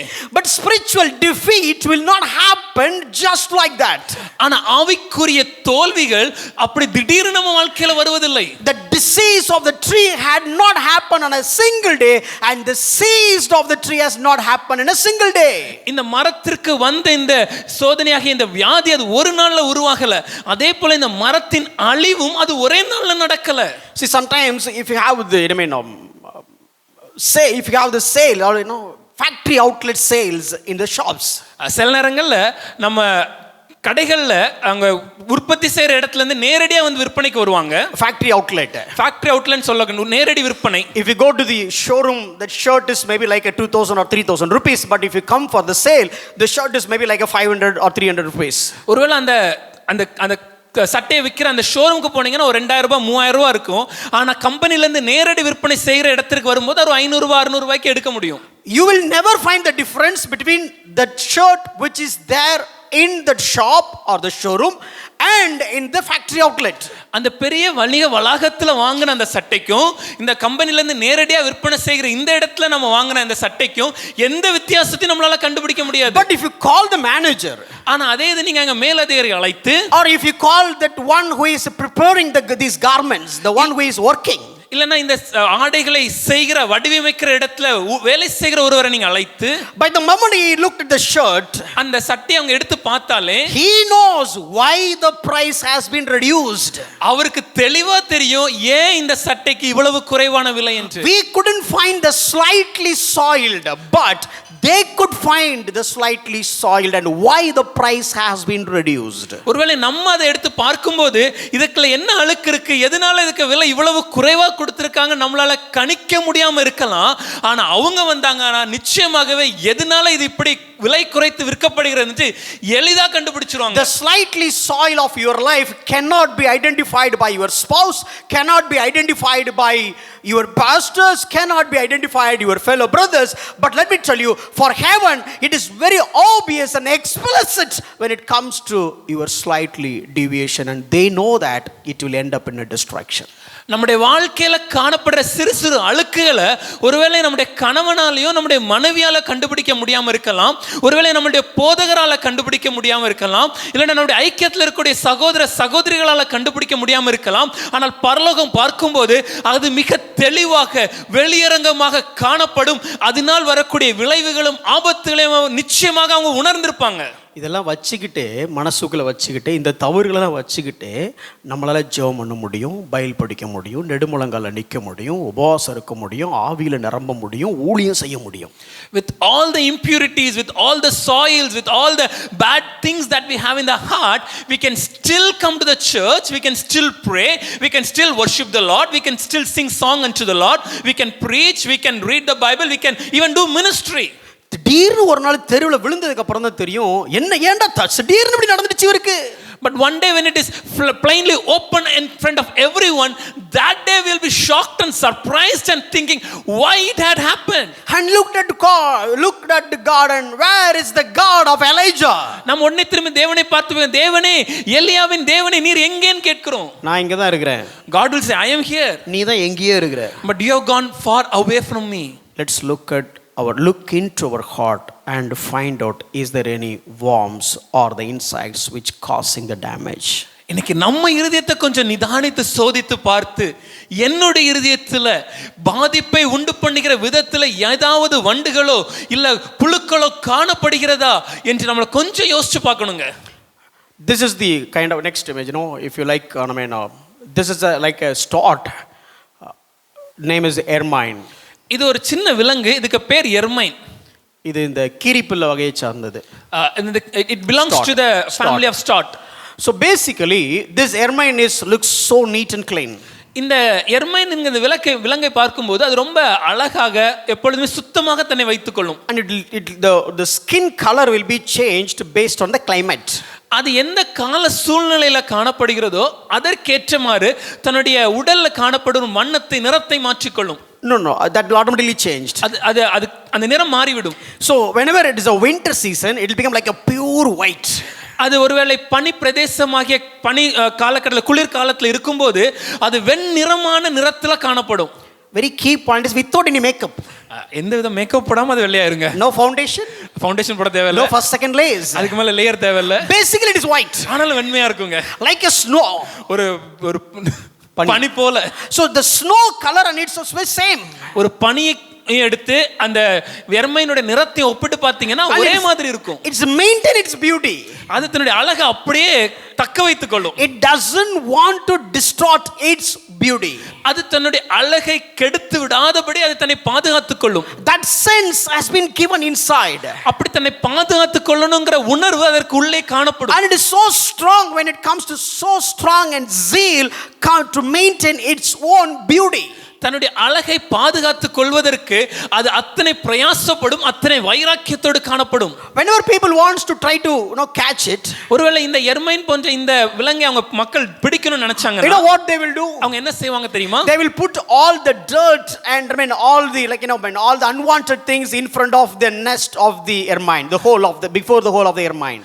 இந்த எர்மைன் விலங்குடைய அது தங்கியிருக்கக்கூடிய அந்த பொந்துக்கு முன்னாடி கொஞ்சம் அழுக்கு, கொஞ்சம் தேவையில்லாத காரியங்கள், இப்படிப்பட்ட காரியம் அழுக்கெல்லாம் கொண்டு வந்து அந்த பொந்துக்கு முன்னாடி அப்படி பரப்பி விட்டுருவாங்க. And the ermine will go all over and finally it comes to its home. அந்த எர்மைன் வெளியே சென்று அது தேவையான உணவுகளை சேகரித்து விட்டு திரும்ப அதுக்கு அந்த வீட்டுக்கு வரும்போது the entrance of the home is dirt. அந்த வீட்டாகி அந்த பொந்துக்கு முன்னாடி இந்த அழுக்குகள் குவித்து காணப்படும். It doesn't want to lose its purity.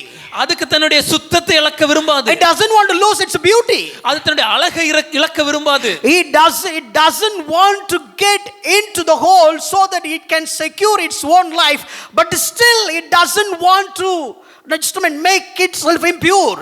ஐயா நான் வெளியே இருந்தா என்ன பிடிச்சிருவாங்க, நான் இந்த வீடாக்கி இந்த பொந்துக்குள்ள போயிட்டேன், ஆனா பாதுகாப்பாக இருக்கலாமே அதுக்கு தெரிந்திருந்தாலும் கூட தன்னுடைய பாதுகாப்பை விடவும் தன்னுடைய அழகையும் தன்னுடைய பாதுகாப்பை விடவும் தன்னுடைய வாழ்க்கையில் காணப்படுற இந்த சௌந்தரியத்தையும் தன்னுடைய உயிரை காட்டிலும் தன்னுடைய இந்த நிறத்தை அது முக்கியமாக்குறதும். செத்தா கூட பரவாயில்ல, அழுக்காக மாட்டேன். Even if I die, I will not spoil, I will not get stained. No, I will not get stained even it cost my life. எனக்கு உயிரே போனாலும் சரி ஐயா, நான் இந்த அழுக்கு என் உடம்புல ஏறத நான் ஒத்துக்க மாட்டேன். And they'll simply chase it and catch it. வேடன்கள் சும்மா பின்னாடி ரொம்ப எளிதா வந்து அதை எளிதா பிடித்துட்டு போயிடுவாங்க. Just look at this one animal which has the instinct in it. இந்த ஒரு விலங்குக்கு இருதயத்துல இருக்கக்கூடிய இந்த உணர்வை நாம பார்க்குங்க. Do you have the purity when it comes to God? தேவனுக்கு முன்னாடி நாம் நிற்கும்போது இந்த பயபக்தியில இப்படிப்பட்ட ஒரு பரிசுத்த கற்புடைய உணர்வு இருக்கிறதா? Do you have the reverence when it comes to God? தேவனுக்கு கொடுக்கக்கூடிய கனத்திலும் பயபக்தியிலும் ஒரு கற்பு இருக்கிறதா? The first part of the message is over. நாம நெக்ஸ்ட் கேட்கிற அந்த முதல் செய்தியோட முதல் பகுதி முடியுது.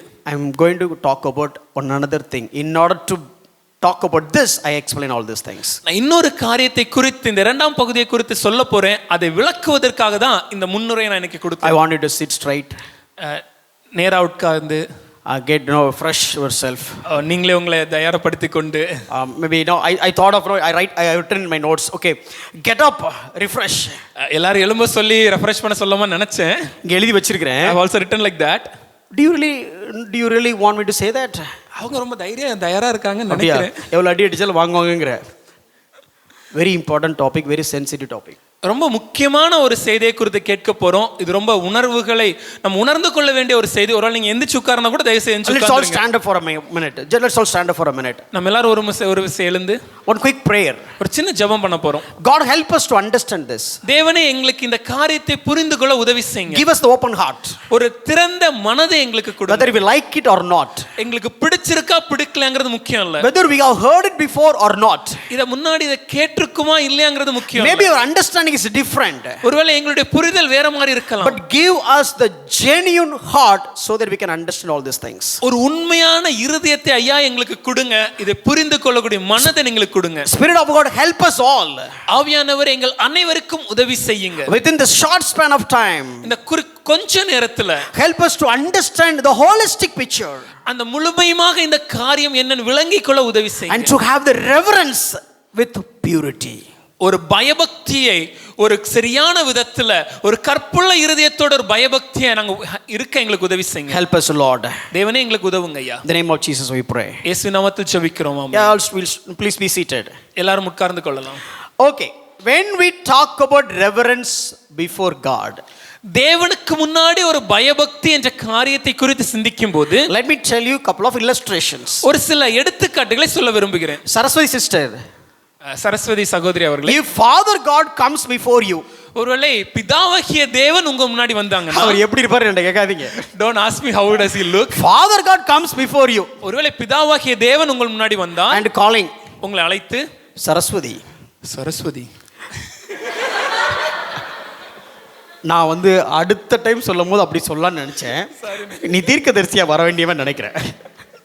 நான் என்ன சொல்ல வந்தேன்னா, சரஸ்வதி இப்படியா கூப்பிடுவாரு? Will God call Saraswati? Thunderstorm. அது இடி முழக்கம். And one preacher told, ஒரு பிரசங்கியார் சொல்லும்போது, I was praying. நான் ஜெபித்துக் கொண்டிருந்தேன். I was praying. நான் ஜெபித்தேன்யா. Jesus, I want to see you today. இயேசுவே உங்களை எப்படியாவது பாத்துறணும். Without seeing you, I will not go outside. உங்களை பார்க்காம நான் வெளியே போக மாட்டேன். It was in the terrace. அது மொட்டை மாடியில இருந்தேன். One single room. ஒரு தனி அறை. I locked the room. அறை கதவை பூட்டி I prayed for hours and hours. பல மணி நேரம் ஜெபித்துக் கொண்டே இருந்தேன். And I saw a little hole in the door. அந்த கதவு வழியாக ஒரு சின்ன துவாரத்தை நான் பார்த்தேன். அது என்ன துவாரம்னு எனக்கு தெரியல. I do not know what is that hole. Suddenly a light comes through the door.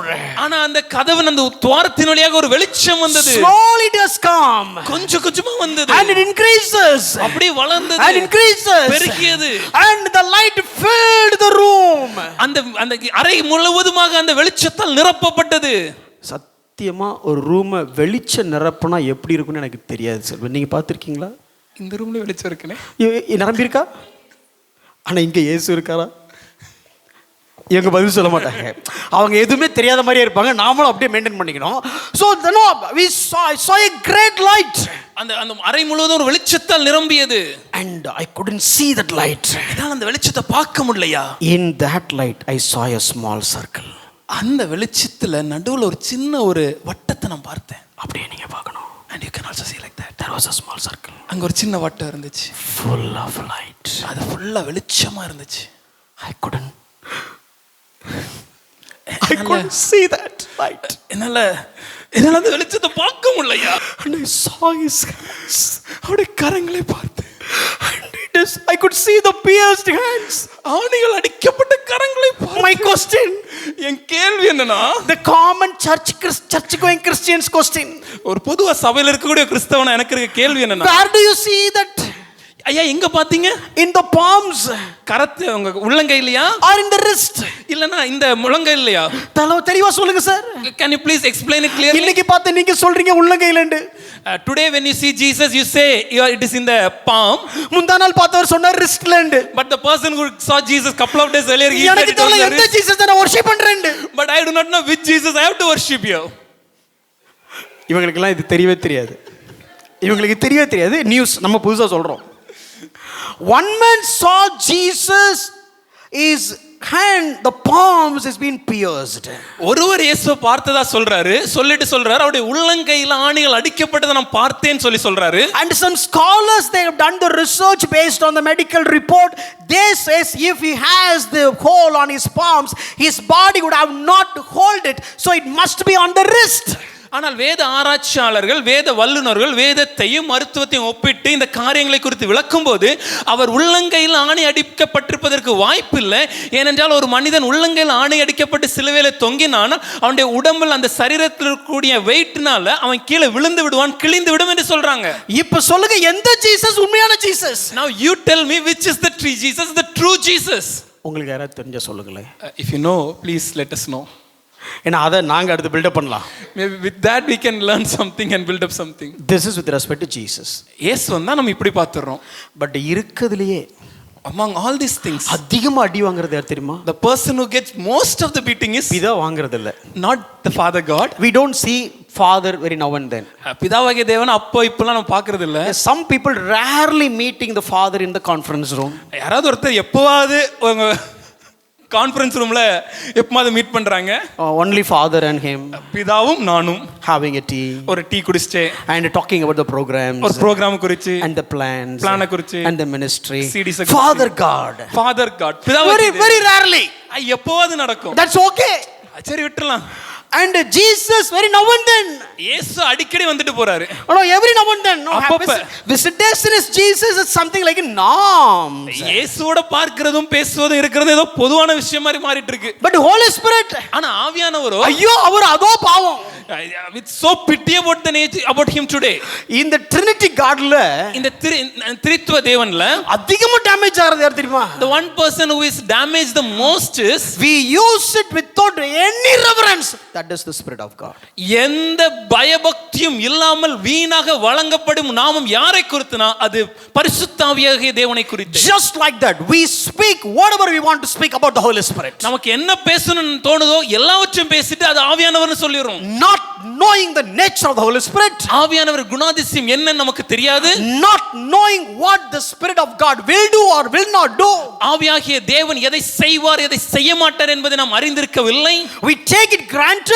நம்ம ரொம்ப எளிதாக அதை எடுத்துறோம். And we speak anything and everything about the Holy Spirit. நம்ம தெரிந்ததெல்லாம் எதையோ எல்லாவற்றையும் பேசிட்டு ஆவியானவர்னு சொல்லிரோம். My point is, இன்னைக்கு என் கேள்வி என்னன்னா, do you have the reverence when it comes to Holy Spirit?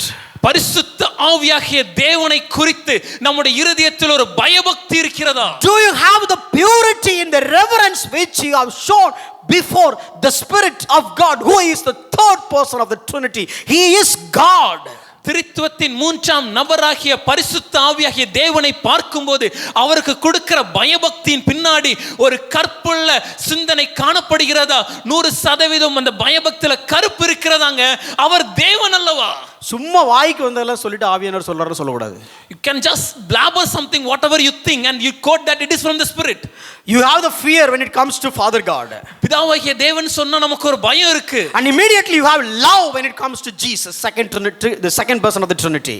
திரித்துவத்தின் இரண்டாம் நபராக இயேசுவானவரை குறித்து பேசும்போது உடனடியாக அன்பு என்ற காரியத்தை நம்ம நினைத்து பார்க்கிறோம். But you forget ஆனா எதை மறந்துட்டோம்னா the third person of Trinity, திரித்துவத்தின் மூன்றாம் நபராக and his name itself holy. அவருடைய பெயரிலேயே பரிசுத்தம் இருக்கிறது. He is not just the Spirit of God, he is the Holy Spirit of God. அவர் தேவனுடைய ஆவியானவர் மாத்திரமல்ல, அவர் தேவனுடைய பரிசுத்த ஆவியானவர். You know, we don't remember about some incidents in the Bible. நமக்கு வேதத்துல நடந்த ஒரு சில சம்பவங்கள் நம்ம எழுத மறக்கிற ஒரு வியாதி உண்டு. Yeah, exactly, that is like a disease. அது ஒரு வியாதி மாதிரி தான் நமக்கு. In Acts chapter 5, அப்போஸ்தலர் 5ஆம் அதிகாரத்துல the death of Ananias and Sapphira. அனனியா மற்றும் சப்பீரா அவர்களின் மரணம் எழுதப்பட்டிருக்கிறது. What was their mistake? அவங்க செய்த தவறு என்னையா? Oh, they simply lied to the Holy Spirit. பரிசுத்த ஆவியானவருக்கு விரோதமாக அவங்க பொய் சொன்னாங்க. Oh, if the person is lied to the Holy Spirit, he is dead on the floor.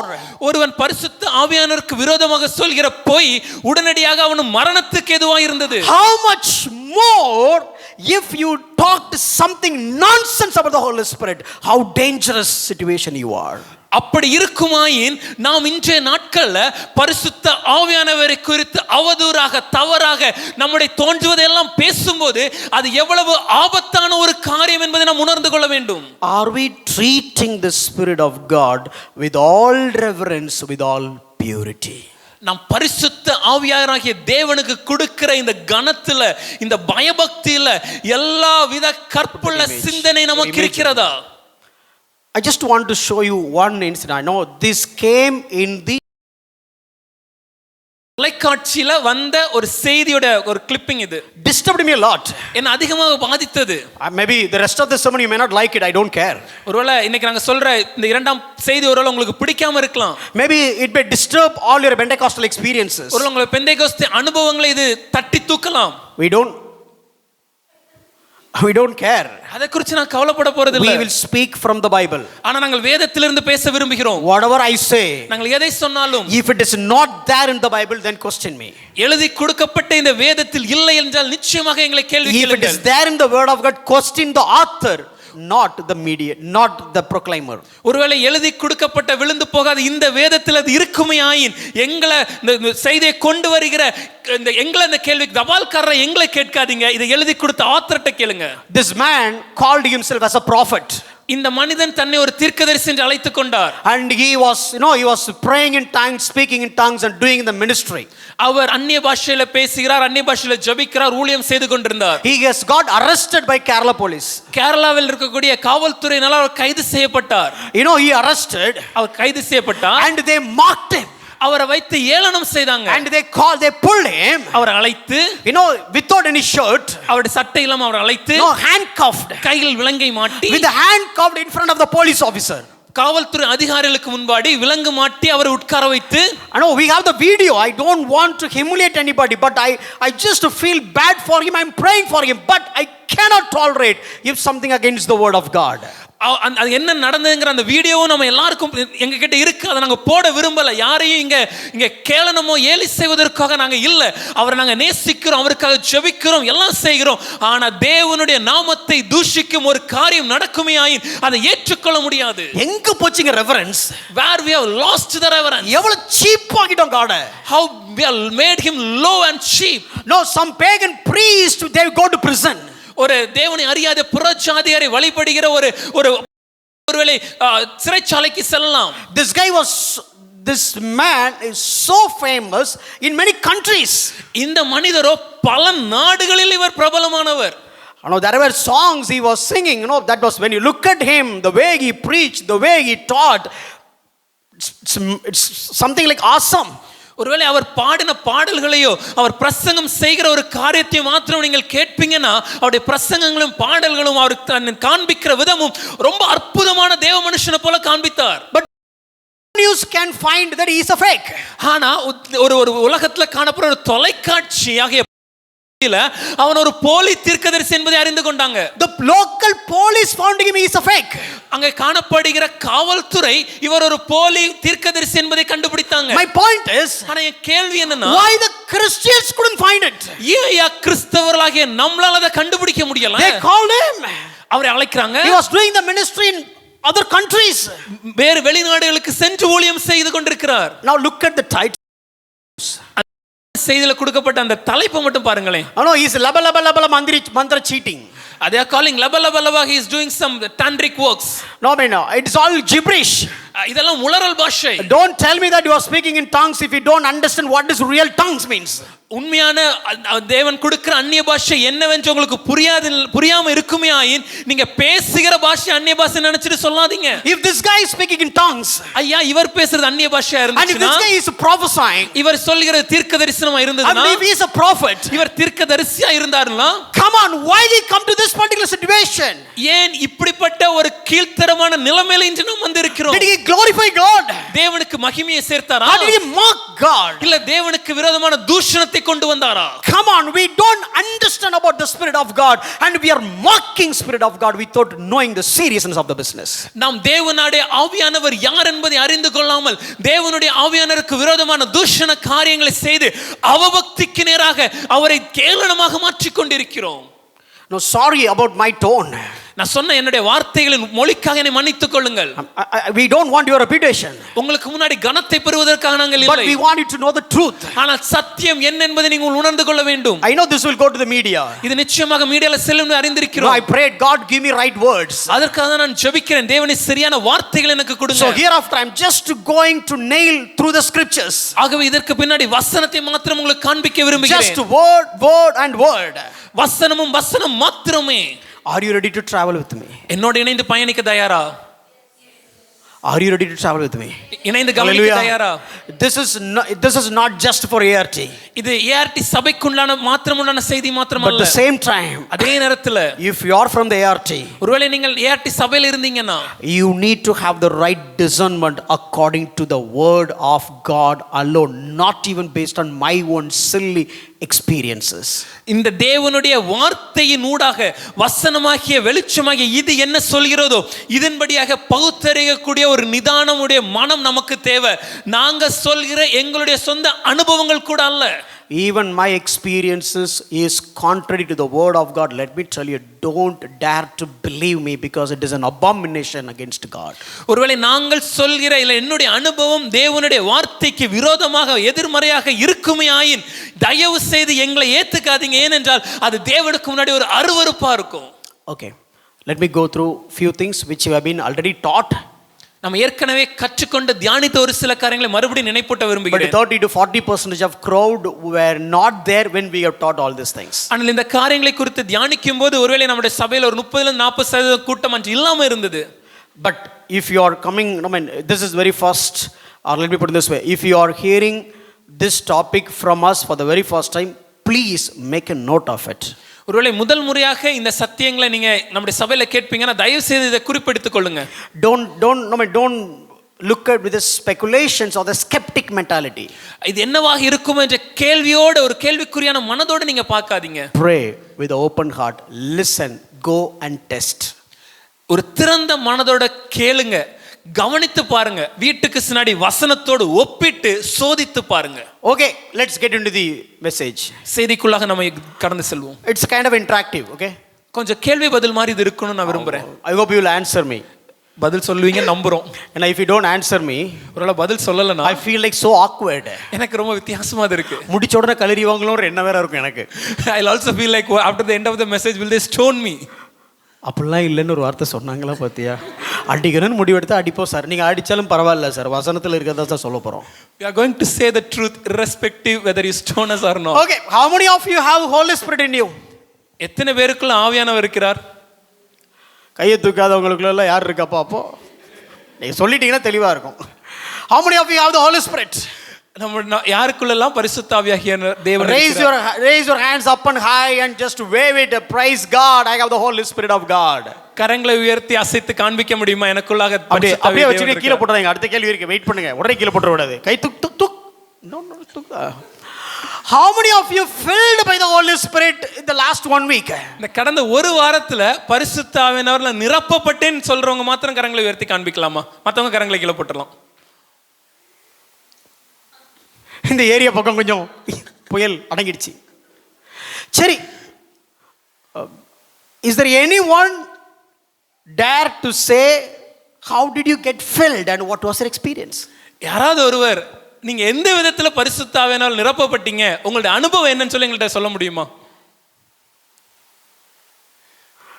பயங்கர கரகோஷமா இருக்குன்னு. இல்ல வேண்டாம், நானே சொல்லிடுறேன். Many times பல நேரங்கள்ல we feel like filled by the Spirit of God is பரிசுத்த ஆவியானவரால் நிரப்பப்படுவது என்ன நம்ம நினைச்சுக்கிறோம்னா, while everybody is clapping together, that time you are being filled by the Spirit of God. எல்லாரும் வேகமாக கரங்களை தட்டும்போது நம்ம பரிசுத்த ஆவியானவரால் நிரப்பப்படுறோம் நம்ம நினைக்கிறோம். Or when everybody is speaking in tongues or so called tongues, say they thought they being filled with the Holy Spirit. இல்ல எல்லாரும் ஒருவேளை அந்நிய பாஷை நினைத்து அவங்க பேசுற பாஷையில அவங்க பேசும்போது நம்ம ஆவியானவரால் நிரப்பப்படுறோம் அவங்க நினைச்சுக்கிறாங்க. Or somebody will jump and moving from here to that, they thought okay, oh very good, very great anointing.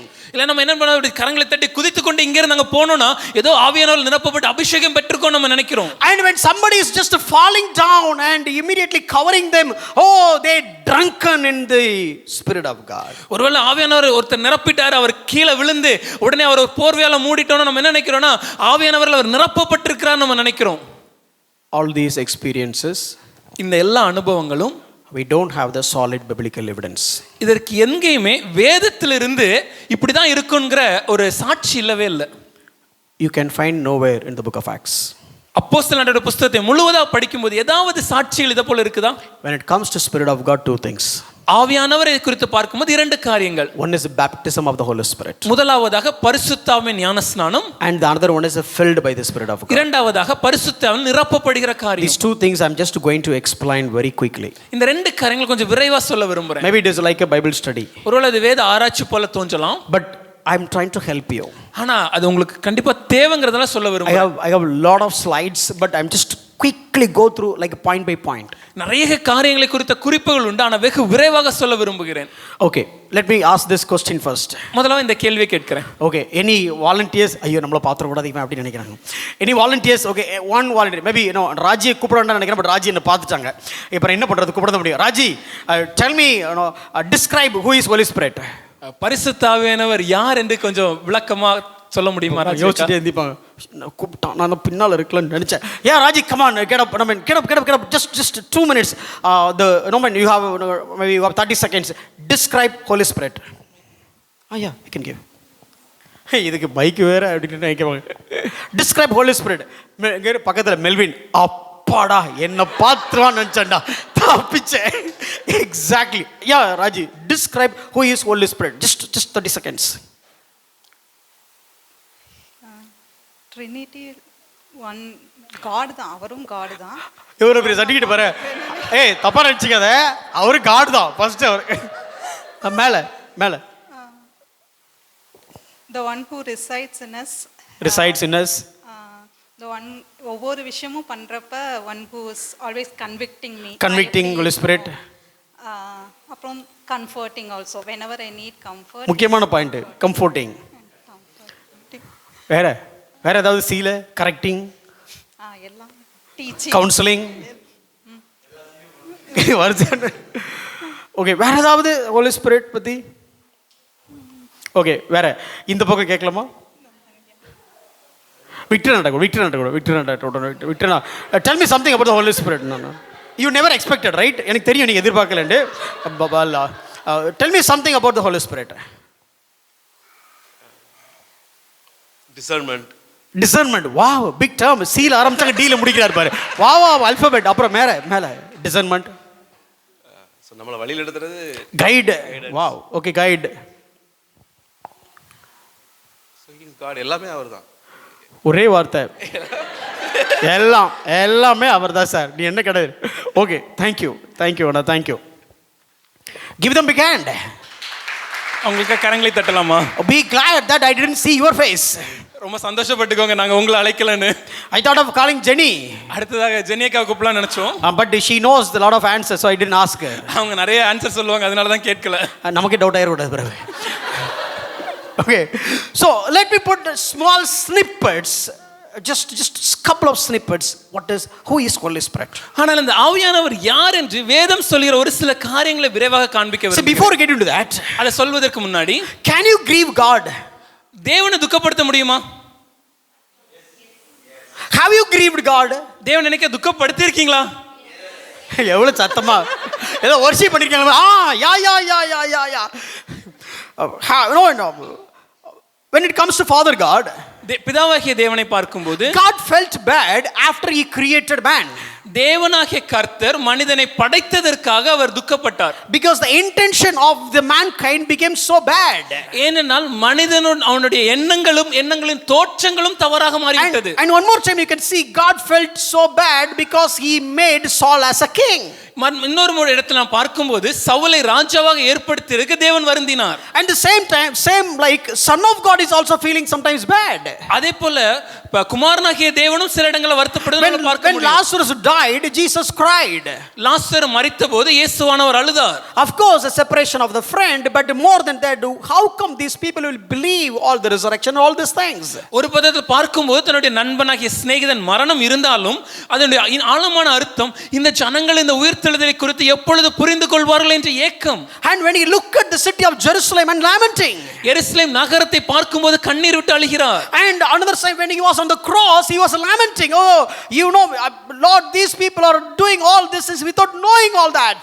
அதே போல சிலுவையில் அவர் தொங்கும் போதும் தேவனே இந்த ஜனங்கள் தாங்கள் என்ன செய்கிறோம் என்று தெரியாமல் செய்கிறார்களே என்று துக்கப்படுகிறார். In the same way, இதே போல when it comes to Spirit of God, பரிசுத்த ஆவியானவரை குறித்து Acts பார்க்கும்போது chapter 7:15, you can resist the Spirit of God.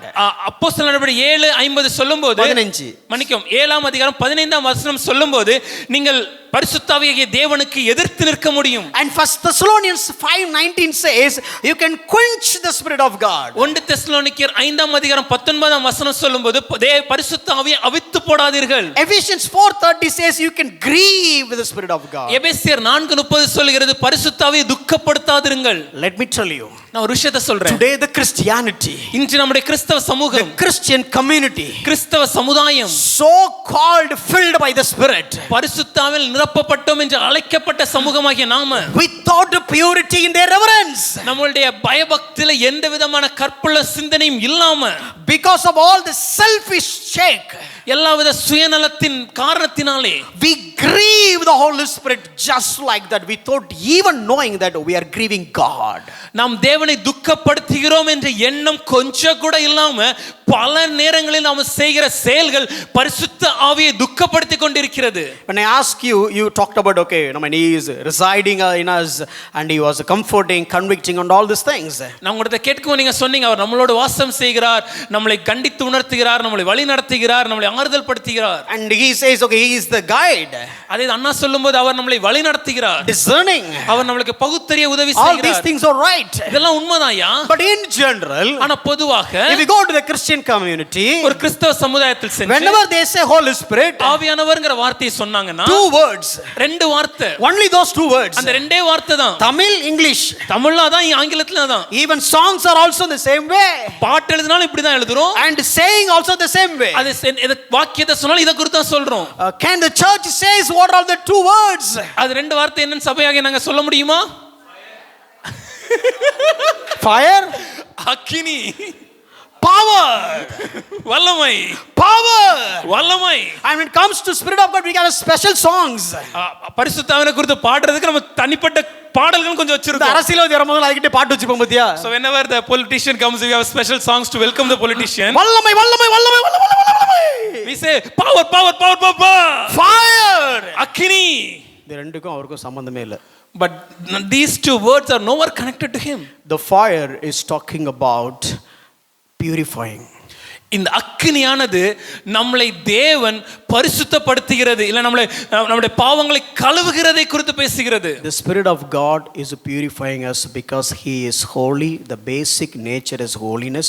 So he is just purifying us like the ornament goes through the fire. எப்படி பொன்னானது அது தீயினால புடமிடப்படுமோ அதே போல நம்முடைய பாவங்கள் எல்லாவற்றையும் பரிசுத்த ஆவியாகிய தேவன் ஒரு அக்கினியினால எப்படி அழுக்குகள் கழுவப்படுகிறதோ புடமிடப்படுகிறதோ பொன் புடமிடப்படுகிறதோ அதே போல நம்முடைய பாவங்களை அவர் கழுவுகிறார். ஏனென்றால் பரிசுத்த ஆவியாகிய தேவன் பரிசுத்த தேவன், பாவத்தை அவர் ஏற்றுக்கொள்ள முடியாது. நம்முடைய பாவத்தை நம்மளை விட்டு அகற்ற அவர் அக்கினி எப்படி பொன்னை மாற்றுகிறதை போல மாற்றுகிறார் என்பதை உணர்த்துகிறது. And when it comes to power, அதே போல இந்த வல்லமையை குறித்து பாத்தீங்கன்னா, this is not something to make somebody to fall down or making somebody to jump or just roll. இது யாரையோ ஒருத்தர் விழ தள்ளுறதுக்கோ குதிக்கிறதுக்கோ உருள செய்வதற்கோ அல்ல. Power to make you to stand and live as a testimony. ஒரு சாட்சியாக நம்மளை வாழ வைக்கிற வல்லமை பலனை கொடுக்குவதற்காக. Basically, you will be like a witness. நம்ம ஒரு சாட்சியாக வாழ வைக்க. You know what is the Greek word they used for witness? இந்த சாட்சின்னு சொல்றோம்ல, இந்த சாட்சி என்ற வார்த்தைக்கு பயன்பட்ட கிரேக்க பதம் என்ன தெரியுமா? Basically martyr. இரத்த சாட்சி நம்ம தமிழ்ல சொல்கிறோம். Whenever you read சாட்சி, you can read as a இரத்த சாட்சி. நம்ம வேதத்துல எங்கெல்லாம் when we read about witness, you can replace it with the word as martyrs. So he is giving the power. தேவன் நமக்கு பலனை தந்து, in spite of all the situations, நம்மளை சுற்றி எந்த கடினமான சூழ்நிலை இருந்தாலும் you can stand as a witness for God. That is what power. நான் தேவனுக்காக ஒரு இரத்த சாட்சியாக நிற்பேன் என்று சொல்வதற்காக கொடுக்கப்படுவது அந்த வல்லமை. See, I don't need much power to make him to fall down. ஒருவரை கீழே தள்ளுறதுக்கு எனக்கு அதிகமா வல்லமை தேவையில்லை. Now if you ask him to kneel down, ஒருவேளை முழங்கால் படிய சொன்னீங்கன்னா, and I'll just hold my hand on his head, அவர் தலையில கரங்களை வைத்து அப்படியே ஒரு பொசிஷன்ல மூவ் பண்ணோம்னா, if I just move him in one position, he will lose the balance, he will fall down. அவர் தன்னுடைய பேலன்ஸ் விட்டு கீழே விழுந்துருவாரு. தயவு செஞ்சு திட்டாதீங்க, பட் நடக்கிறது தான் நான் சொல்றேன். Don't blame me, but this is happening in Christian society. This is happening. இது நடக்குதையா? அதுக்கு பவர் தேவையில்ல. We don't need power to push down a person. But when he is going through the persecution, ஆனா ஒரு கடினத்தின் பாதையில் நடத்தப்படும்போது, when he is going through the temptations, ஒரு சோதனையின் பாதையில் நடக்கும்போது, when he is going through the tribulations, ஒரு போராட்டத்தின் மத்தியில் இருக்கும்போது, we really need power to stand for God. அங்கதாயா தேவனுக்காக நிற்கிறதுக்கு சாட்சியா வாழ்வதற்கு வல்லமை தேவை. That was the power his Bible is talking about. இந்த வல்லமையை குறித்து தான் வேதம் பேசுகிறது. But we twisted. ஆனா அந்த வசனத்தை மாற்றி, no, I don't want to use such kind of words, but you spoiled it. அந்த வசனத்தை நம்ம அதோட அர்த்தத்தை மாத்தி விட்டோம் without understanding. அதோட எதற்காக கொடுக்கப்பட்டது புரியாம, oh, fire is coming down. அக்கினி வருகிறது. Fire is coming down. அக்கினி வருகிறது. You tell me, when was the last time you saw the fire in the church? கடைசியா நீங்க எப்போ சபையில இந்த அக்கினி வரத பாத்தீங்க? யாரா பாத்திருக்கீங்களா?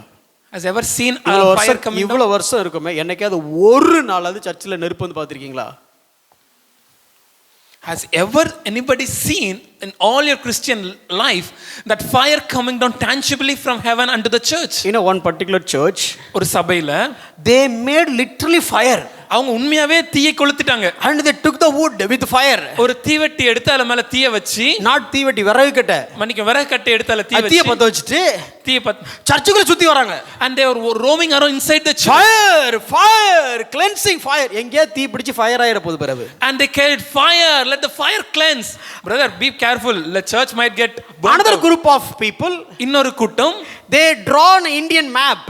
ஒரு இந்திய வரைபடத்தை வரைந்து, and they put the fire on the Indian map. அந்த இந்திய வரைபடத்துக்கு மேல தீயிட்டு, and it's a revival fire. அதுக்கு பேர் என்னன்னா எழுப்புதல் அக்கினியாக்கம்.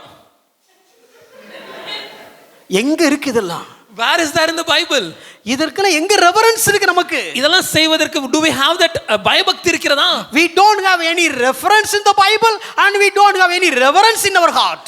இது வேதத்திற்கு இதற்கு ஒத்த எந்த வாக்கியம் இல்லை, இதற்கு நம்முடைய இருதயத்தில் எந்த விதமான பயபக்தியும் இல்லை. ஐயோ, we don't have much time. நமக்கு நேரமும் இல்லை. Thank you. Let's go to the next slide. This is summary when it comes to Spirit of God. ஆவியானவர் குறித்து நாம் எதை குறித்து படித்திருக்கிறோம், தியானித்திருக்கிறோம், அதை குறித்து கொஞ்சம் வெடிவாக எழுதி இருக்கிறோம். If you have doubt, ஒருவேளை இதுல சந்தேகம் இருந்துச்சுன்னா, reach out to John or Selvin or me. முடிந்த பின்னாடி ஜான் அண்ணாவியோ போதகரியோ இல்லை என்னைய தொடர்பு கொள்ளலாம். We have dealt all these topics. இந்த எல்லா காரியங்களை குறித்து மிக விவரமாக தெளிவாக நாம் படித்திருக்கிறோம். When it comes to Spirit of God, he is a spirit of truth. பரிசுத்த ஆவியானவர் அவர் உண்மையின் தேவன். He will சத்தியத்தின் தேவன். சத்தியத்தின் தேவன். He will teach you the truth. அவர் சத்தியத்திற்குள்ளாக நம்மை நடத்துவார். He will guide you the truth. சத்தியத்தை நமக்கு போதிப்பார். He will remind you the truth. சத்தியத்தை நமக்கு ஞாபகப்படுத்துவார். And he is the Spirit of Christ. அது மாத்திரமல்ல, அவர் கிறிஸ்துவின் ஆவியானவர். He is revealing Christ. அவர் கிறிஸ்துவை நமக்கு வெளிப்படுத்துகிறார். More you have the Holy Spirit, ஆவியானவர் நமக்குள்ள அதிகமாக இருக்கும்போது, more you indwelling, more you just enjoying the presence of the Holy Spirit. ஆவியானவருடைய பிரசன்னத்தில் அதிகமாக நாம் சந்தோஷமாக காலங்களை செலவழிக்கும் போது, you will know more about Christ. அதிகமாக கிறிஸ்து யாரை நாம் அறிந்துப்போம். We will glorify Christ. கிறிஸ்துவை மகிமைப்படுத்துவோம். The way we live, நாம் வாழ்கிற விதத்தில், the things we do, செய்கிற the செயல்களில், things we say, நாம் பேசுகிற மொழிகளில், everything will glorify Christ. எல்லாமே கிறிஸ்துவை மகிமைப்படுத்தும். And will stand as a witness for Christ. கிறிஸ்துவுக்கு ஒரு சாட்சியாக வாழ்வோம். The way we live, people will see that, oh, he is a Christian. நாம் வாழ்ற வாழ்க்கையை பார்க்கும்போது ஜனங்க சொல்லுவாங்க, இவன் ஒரு கிறிஸ்தவன். But the so-called prophet, the so-called pastor, the so-called minister of God, who is in the prison, so-called filled by the Spirit of God, moved by the Spirit of God, prophesied by the Spirit of God, spoke by the Spirit of God in different languages, he claimed all that, but he is being called not as a Christian, but the society called him as a criminal. ஆனால் இன்று நமக்கு ஏற்கனவே பார்த்து சமூக தொலைக்காட்சியில் காணப்படுகிற தன்னை போதகர் என்று அழைத்துக்கொண்டு, தன்னை தீர்க்கதரிசி என்று அழைத்துக்கொண்டு, தன்னை கர்த்தருடைய ஊழியக்காரர் என்று அழைத்துக்கொண்டு, கர்த்தருக்கு ஊழியம் செய்து தீர்க்க தரிசனங்கள் சொல்லி தன்னை ஆவியினால் நிரம்பினவன் என்று அழைத்துக்கொண்டு காண்பித்துக்கொண்டு, பல பல பாஷைகளை பேசுகிறவனாக தன்னை காண்பித்துக்கொண்டு, ஊழியம் செய்து கொண்டு அபிஷேகத்தில் நிரம்புகிறவனாக தன்னை காண்பித்துக் கொண்டிருக்கிற அவரை இன்று உலகம் கிறிஸ்தவன் அழைக்கல, criminal அழைக்குதுங்க. Do you have the Holy Spirit? ஆவியானவர் நமக்குள்ள இருக்கிறாரா? If you have the Holy Spirit, நமக்குள்ள ஆவியானவர் இருந்தார் you will என்றால் be witnessing Christ. கிறிஸ்துவுக்காக சாட்சியாக வாழ்வோம். And the Spirit of God is the Spirit of conviction. அவர் நம்மை உணர்த்துகிற ஆவியானவர். He is convicting about sin. பாவத்தை குறித்தும், He is convicting about righteousness. நீதியை குறித்தும், And he is convicting about the judgment that had happened over the devil. பிசாசுக்கு நடந்த நியாய தீர்ப்பை குறித்தும், And the judgment that is going to happen to us for the sake of rewards. நமக்கு வரப்போகிற நியாய தீர்ப்பு, நமக்கு கிடைக்கிற பரிசுகளை தேவன் நமக்கு கொடுக்கிறதற்காக வைத்திருக்கிற நியாய தீர்ப்பை குறித்தும் He will convict. அவர் கண்டித்து உணர்த்துவார். He is the Spirit of conviction. Our உணர்த்துவாருங்க, உணர்த்துகிற And ஆவியானவர். he is the Spirit of power. அவர் வல்லமையின் ஆவியானவர். Not so called power. வல்லமை சும்மா சொல்றது இல்லங்க. Not so called fire. அக்கினி சொல்றது இல்ல. He gives us the power to born again. புதிய மனிதனாக ஒரு புது மறுபிறப்பெடுத்து வாழ்வதற்கு அந்த வல்லமையை கொடுக்கிறார். And he is making us to stand as a witness. அவருக்காக ஒரு சாட்சியாக, இரத்த சாட்சியாக நிற்பதற்கு அவர் வேலை செய்கிறார். This is the Holy Spirit. இதுதான் ஐயா பரிசுத்த ஆவியானவர். Okay, do you have the Holy Spirit? இன்னைக்கு ஆவியானவர் நமக்குள்ள இருக்கிறாங்களா? Raise your hands. கரங்களை உயர்த்த முடியுமா? Our next question. அடுத்த ஒரு கேள்வி. யாரை கேட்கலாம்? சரி, யாரும் கேட்க டைம் ஆயிடுச்சு. How did you get the Holy Spirit? ஆவியானவரை நீங்கள் எப்படி பெற்றுக்கொண்டீர்கள்? Oh, I knelt down and prayed for 40 days. ஐயா, நான் நெடு முழங்கால 40 நாள் நின்னேன். That is your own experience. அது உங்க தனிப்பட்ட அனுபவமா இருக்கலாம். Lord, no, you know what? I was crying to God to be baptized me with the Holy Spirit. ஐயா, நான் அழுது ஜெபித்து, தேவனே என்ன ஞானஸ்நானத்தால் நிரப்புங்க நான் சொன்னேன், ஞானஸ்நானம் கொடுங்க நான் சொன்னேன். Oh, I was praying. ஐயா, நான் ஜெபித்தேன். I was kneeling down. முழங்கால்ல நின்றேன். I was shedding tears. கண்கள்ல கண்ணீர் வடிந்தது. And finally God filled with His Spirit. கடைசியாக தேவன் தம்முடைய ஆவியினாலே என்னை நிரப்பினார். We don't talk about your experiences. அப்படிப்பட்ட அனுபவம் உங்களுக்கு இருந்துச்சுன்னா அதை குறித்து நாங்க இங்க பேசல. That's okay. அது இருக்கட்டும். But what Bible says? ஆனா வேதம் என்ன சொல்கிறது? Look at the verse. வசனத்தை பார்க்க போகிறோம். Acts chapter 2:38. அப்போஸ்தலர் 2:38 வசனம். When you repent, நாம் மனம் திரும்பும்போது, and you got the forgiveness of sin, பாவ மன்னிப்பை நாம் பெற்றுக்கொள்ளும்போது, you will have the Holy Spirit in you. ஆவியானவர் நமக்குள்ளாக இருக்கிறார். Acts chapter 10:34. அப்போஸ்தலர் 10:34. When you heard the word of God, சத்திய வசனத்தை நாம் when you கேட்டபோது, believe the word of God, சத்திய வசனத்தை விசுவாசிக்கும்போது, you have the Holy Spirit. பரிசுத்த ஆவியானவர் நமக்குள்ள இருக்கிறார். Ephesians chapter 1 verse 13. எபேசியர் 1:13 சொல்கிறது. When you heard the gospel and believed, நாம் சுவிசேஷத்தை கேட்டு விசுவாசித்த பொழுதே, and you have the Holy Spirit. நமக்குள்ள ஆவியானவர் வாசம் செய்கிறார். John chapter 7:38, Jesus himself told. யோவான் 7:38 வசனத்தில் இயேசுவாகிய தேவனே சொன்ன காரியம். When you believed, you will have the Holy Spirit. நீங்கள் விசுவாசிக்கும்போது பரிசுத்த ஆவியை பெற்றுக்கொள்வீர்கள். And Acts chapter 19 verse 2. அப்போஸ்தலர் 19ஆம் அதிகாரம் 2வது வசனம். For the believers of Ephesians church, எபேசு சபையில் இருக்கக்கூடிய விசுவாசிகளுக்கு சொல்லப்பட்ட Paul வாக்கியம். was asking, have you not received the Holy Spirit when you believed the gospel? நீங்கள் இயேசுவை இந்த இயேசுவை கிறிஸ்து என்பதை மெசியா என்பதை நீங்கள் விசுவாசித்த போதே பரிசுத்த ஆவியை பெற்றுக்கொள்ளவில்லையா என்று பவுல் கேள்வி கேட்கிறார். Acts 10, the Spirit of God descended over the house of Cornelius. அப்போஸ்தலர் 10ஆம் அதிகாரத்தை பார்க்கும்போது கொர்நேலியின் வீட்டில் பரிசுத்த ஆவியானவர் இறங்கினதை வாசிக்க முடியும். And Peter was narrating what had happened in 10th chapter, and he was explaining all this in the 11th chapter to the Jerusalem church council. இந்த கொர்நேலியின் வீட்டில் என்ன காரியங்கள் நடந்தது என்பதை அப்போஸ்தலர் 10ஆம் அதிகாரத்தில் நாம் வாசிப்பதை பேதுரு அவர்கள் 11ஆம் அதிகாரத்தில் எருசலேம் இருக்கக்கூடிய அங்க இருக்கக்கூடிய தலைவர்களுக்கு முன்பாக அதை விவரித்து விளக்குகிறார். And the 17th verse, அதில் 17ஆம் வசனத்தை பார்த்தீங்கன்னா Acts 11:17, அப்போஸ்தலர் 11:17 he says, பவுல் பேதுரு சொல்லும்போது Peter is talking to the church elders of the Jerusalem. எருசலேமில் இருக்கிற சபை தலைவர்களிடத்தில் பேதுரு சொல்லும்போது, the people, those who have received the Spirit of God in Acts chapter 2, இந்த தலைவர்கள் எல்லாம் இவர்கள் எல்லாரும் அப்போஸ்தலர் 2ஆம் அதிகாரத்தில் பரிசுத்த ஆவியானவரை பெற்றுக்கொண்டவர்கள். now Peter is telling to them, இப்ப அவரிடத்துல பேதுரு சொல்லும்போது, God gave the same gift. தேவன் இதே ஆவியானவரை gift, ஒரு பரிசுன்னு சொல்லலாம். he has given us a gift. அவர் பரிசாக நமக்கு வழங்கி So இருக்கிறார். he has given us like a prize, பரிசு. ஒரு பரிசு போல நமக்கு அதை வழங்கி இருக்கிறார். எப்போனா when we believed, நாம் விசுவாசித்திருக்கிற போதே. and if you read Galatians 3:14, தமிழ்ல பக்கம் வரம் என்று அழைக்கப்படுற அந்த வரத்தை தேவன் நமக்கு வழங்கி இருக்கிறார். so gifts are not something you get. நம்ம ஒரு பரிசுன்னு சொன்னா அதை நம்ம வாங்குறது இல்லங்க. Gifts are nothing, something you are toiling and get it. இல்ல கஷ்டப்பட்டு முயற்சி செய்து பெற்றுக்கொள்வதற்கு பேர் பரிசு அல்ல. that is wages. அதுக்கு பேர் கூலி. but gifts are something is given out of love. அன்பின் நிமித்தமாக கொடுக்கப்படுவதே பரிசு பொருட்கள். gifts are not being earned but being given. பரிசை நாம சம்பாதிக்க முடியாது, அது கொடுக்கப்படும். so it has been given as a gift. பரிசுத்த ஆவியானவர் நமக்கு ஒரு பரிசாக வரமாக கொடுக்கப்பட்டார். and Galatians chapter 3:14, கலாத்தியர் 3ஆம் அதிகாரம் 14ஆம் வசனம், through faith you have received the promised Holy Spirit. ஒரு விசுவாசத்தினாலே வாக்குரைக்கப்பட்ட பரிசுத்த ஆவியானவரை நாம் பெற்றுக்கொண்டோம். put it all in summary. இதெல்லாம் சேர்த்து பார்த்தோம்னா, now you tell me, how did we get the Holy Spirit? நாம் எப்படி பரிசுத்த ஆவியானவரை பெற்றுக்கொண்டோம்? நீங்க சொல்லுங்களேன். எப்படி பெற்றுக்கொண்டோம்?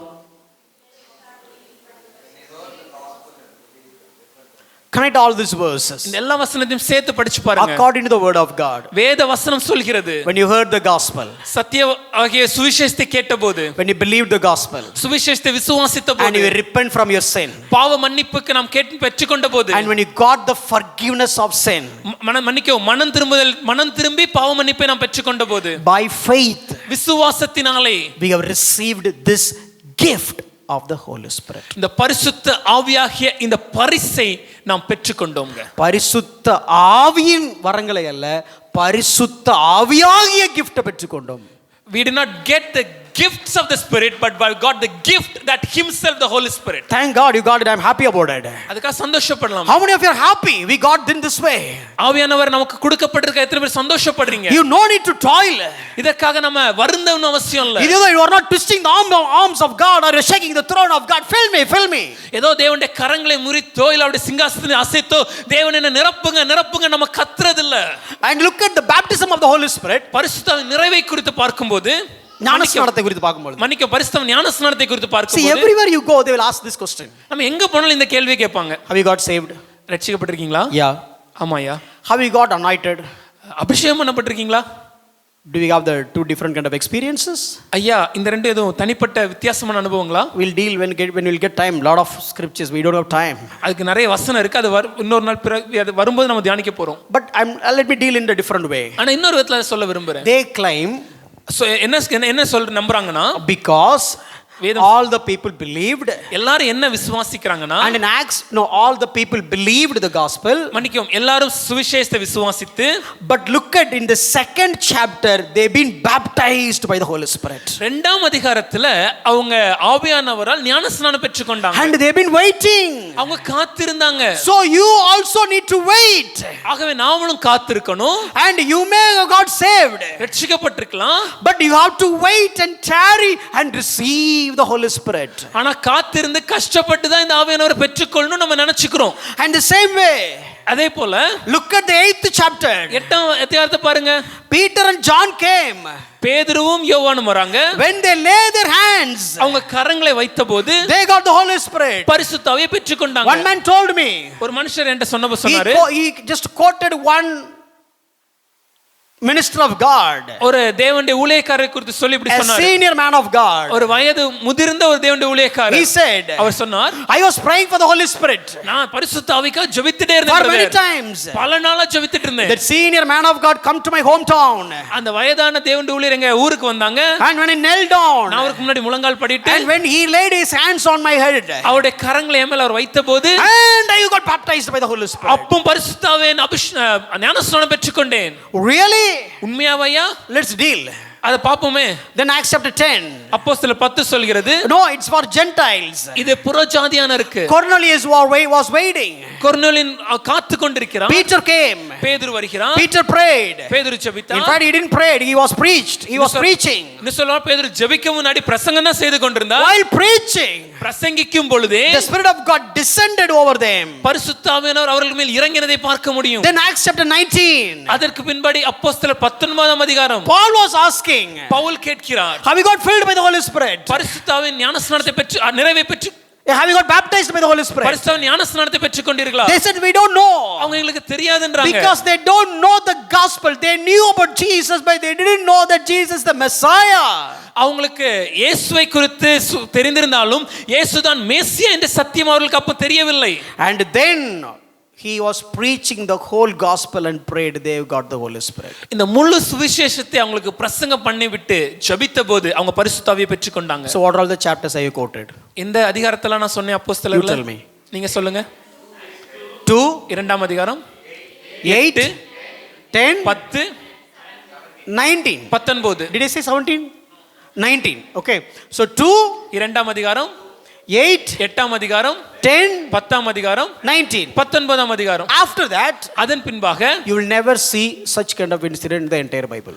முழு வேதாகமத்துல இப்படிப்பட்ட எந்த ஒரு சம்பவத்தையும் நம்மளால வாசிக்க முடியாது. இத வச்சிக்கிட்டு we take these incidents, நம்ம இஷ்டத்துக்கு கதை கட்ட கூடாது. we should not build our own doctrines and stories. We need to understand what is all about. இதெல்லாம் எதை குறித்து விளக்குகிறது என்பதை தெளிவாக புரிந்து கொள்ள Let me வேண்டும். give a small illustration. ஒரு சின்ன எடுத்துக்காட்டு மட்டும் சொல்றேன். There is a chief minister. ஒரு முதலமைச்சர் இருக்கிறார். He wanted to give free homes for certain kind of people. ஒரு சில ஜனங்களுக்கு அவர் இலவசமாக வீடு கட்டி கொடுக்க வேண்டும் ஒரு திட்டத்தை ஏற்படுத்தணும்னு நினைக்கிறார். The CM is going to give the free home. That is a scheme called free home for poor people. எளியவர்களுக்கு இலவச வீடு வழங்கும் திட்டம் ஒரு திட்டத்தை முதலமைச்சர் அறிமுகப்படுத்துகிறார். And he wants to give that, I mean he wants to implement that scheme throughout Tamil Nadu. அது முழு தமிழ்நாடு முழுவதற்கும் இந்த திட்டத்தை அமல்படுத்தணும்னு அவர் ஆசைப்படுறார். So he's discussing with all his officials. அப்போ அங்க இருக்க அதிகாரிகளோட இதற்கு ஒரு கலந்தாலோசனை வைத்து, how can we promote this scheme to the entire Tamil Nadu? இந்த முழு தமிழகத்திற்கும் இப்படி ஒரு திட்டம் இருக்கிறது என்கிற செய்தியை எப்படி கொண்டு போய் சேர்ப்புன்னு சொல்லி ஒரு ஆலோசனை நடக்குது. They given a suggestion. அப்போ ஒரு ஆலோசனை கொடுக்கறாங்க. Let's conduct a big inauguration ceremony in 3 different cities of Tamil Nadu so that we can cover all the people. நம்ம தமிழ்நாட்டில் இருக்கக்கூடிய 3 பெரிய நகரங்கள்ல இப்படி இந்த இலவச வீடு வழங்கும் திட்டத்திற்கு ஒரு திறப்பு விழாவை நம்ம நடத்தலாம், கூட்டத்தை நடத்தலாம்னு ஒரு ஆலோசனை கொடுக்கறாங்க. இதன் மூலமாக முழு தமிழ்நாட்டுக்கும் நடக்கிற செய்தியை கொண்டு போய் சேர்த்துற முடியும். So we have to conduct a function. இதுக்கு ஒரு விழா நடக்கணும். Oh, we'll bring all the media. அதற்கு எல்லா செய்தி தொடர்புகளை அந்த இருக்கிற அலுவலர்களை கூப்பிடணும். We'll bring all VIPs. எல்லா முக்கியஸ்தர்களை அழைக்கிறோம். Big stage. பெரிய ஒரு ஸ்டேஜ் போட்டு many cameras. அங்க अनेक கேமராக்கள், lot of drones.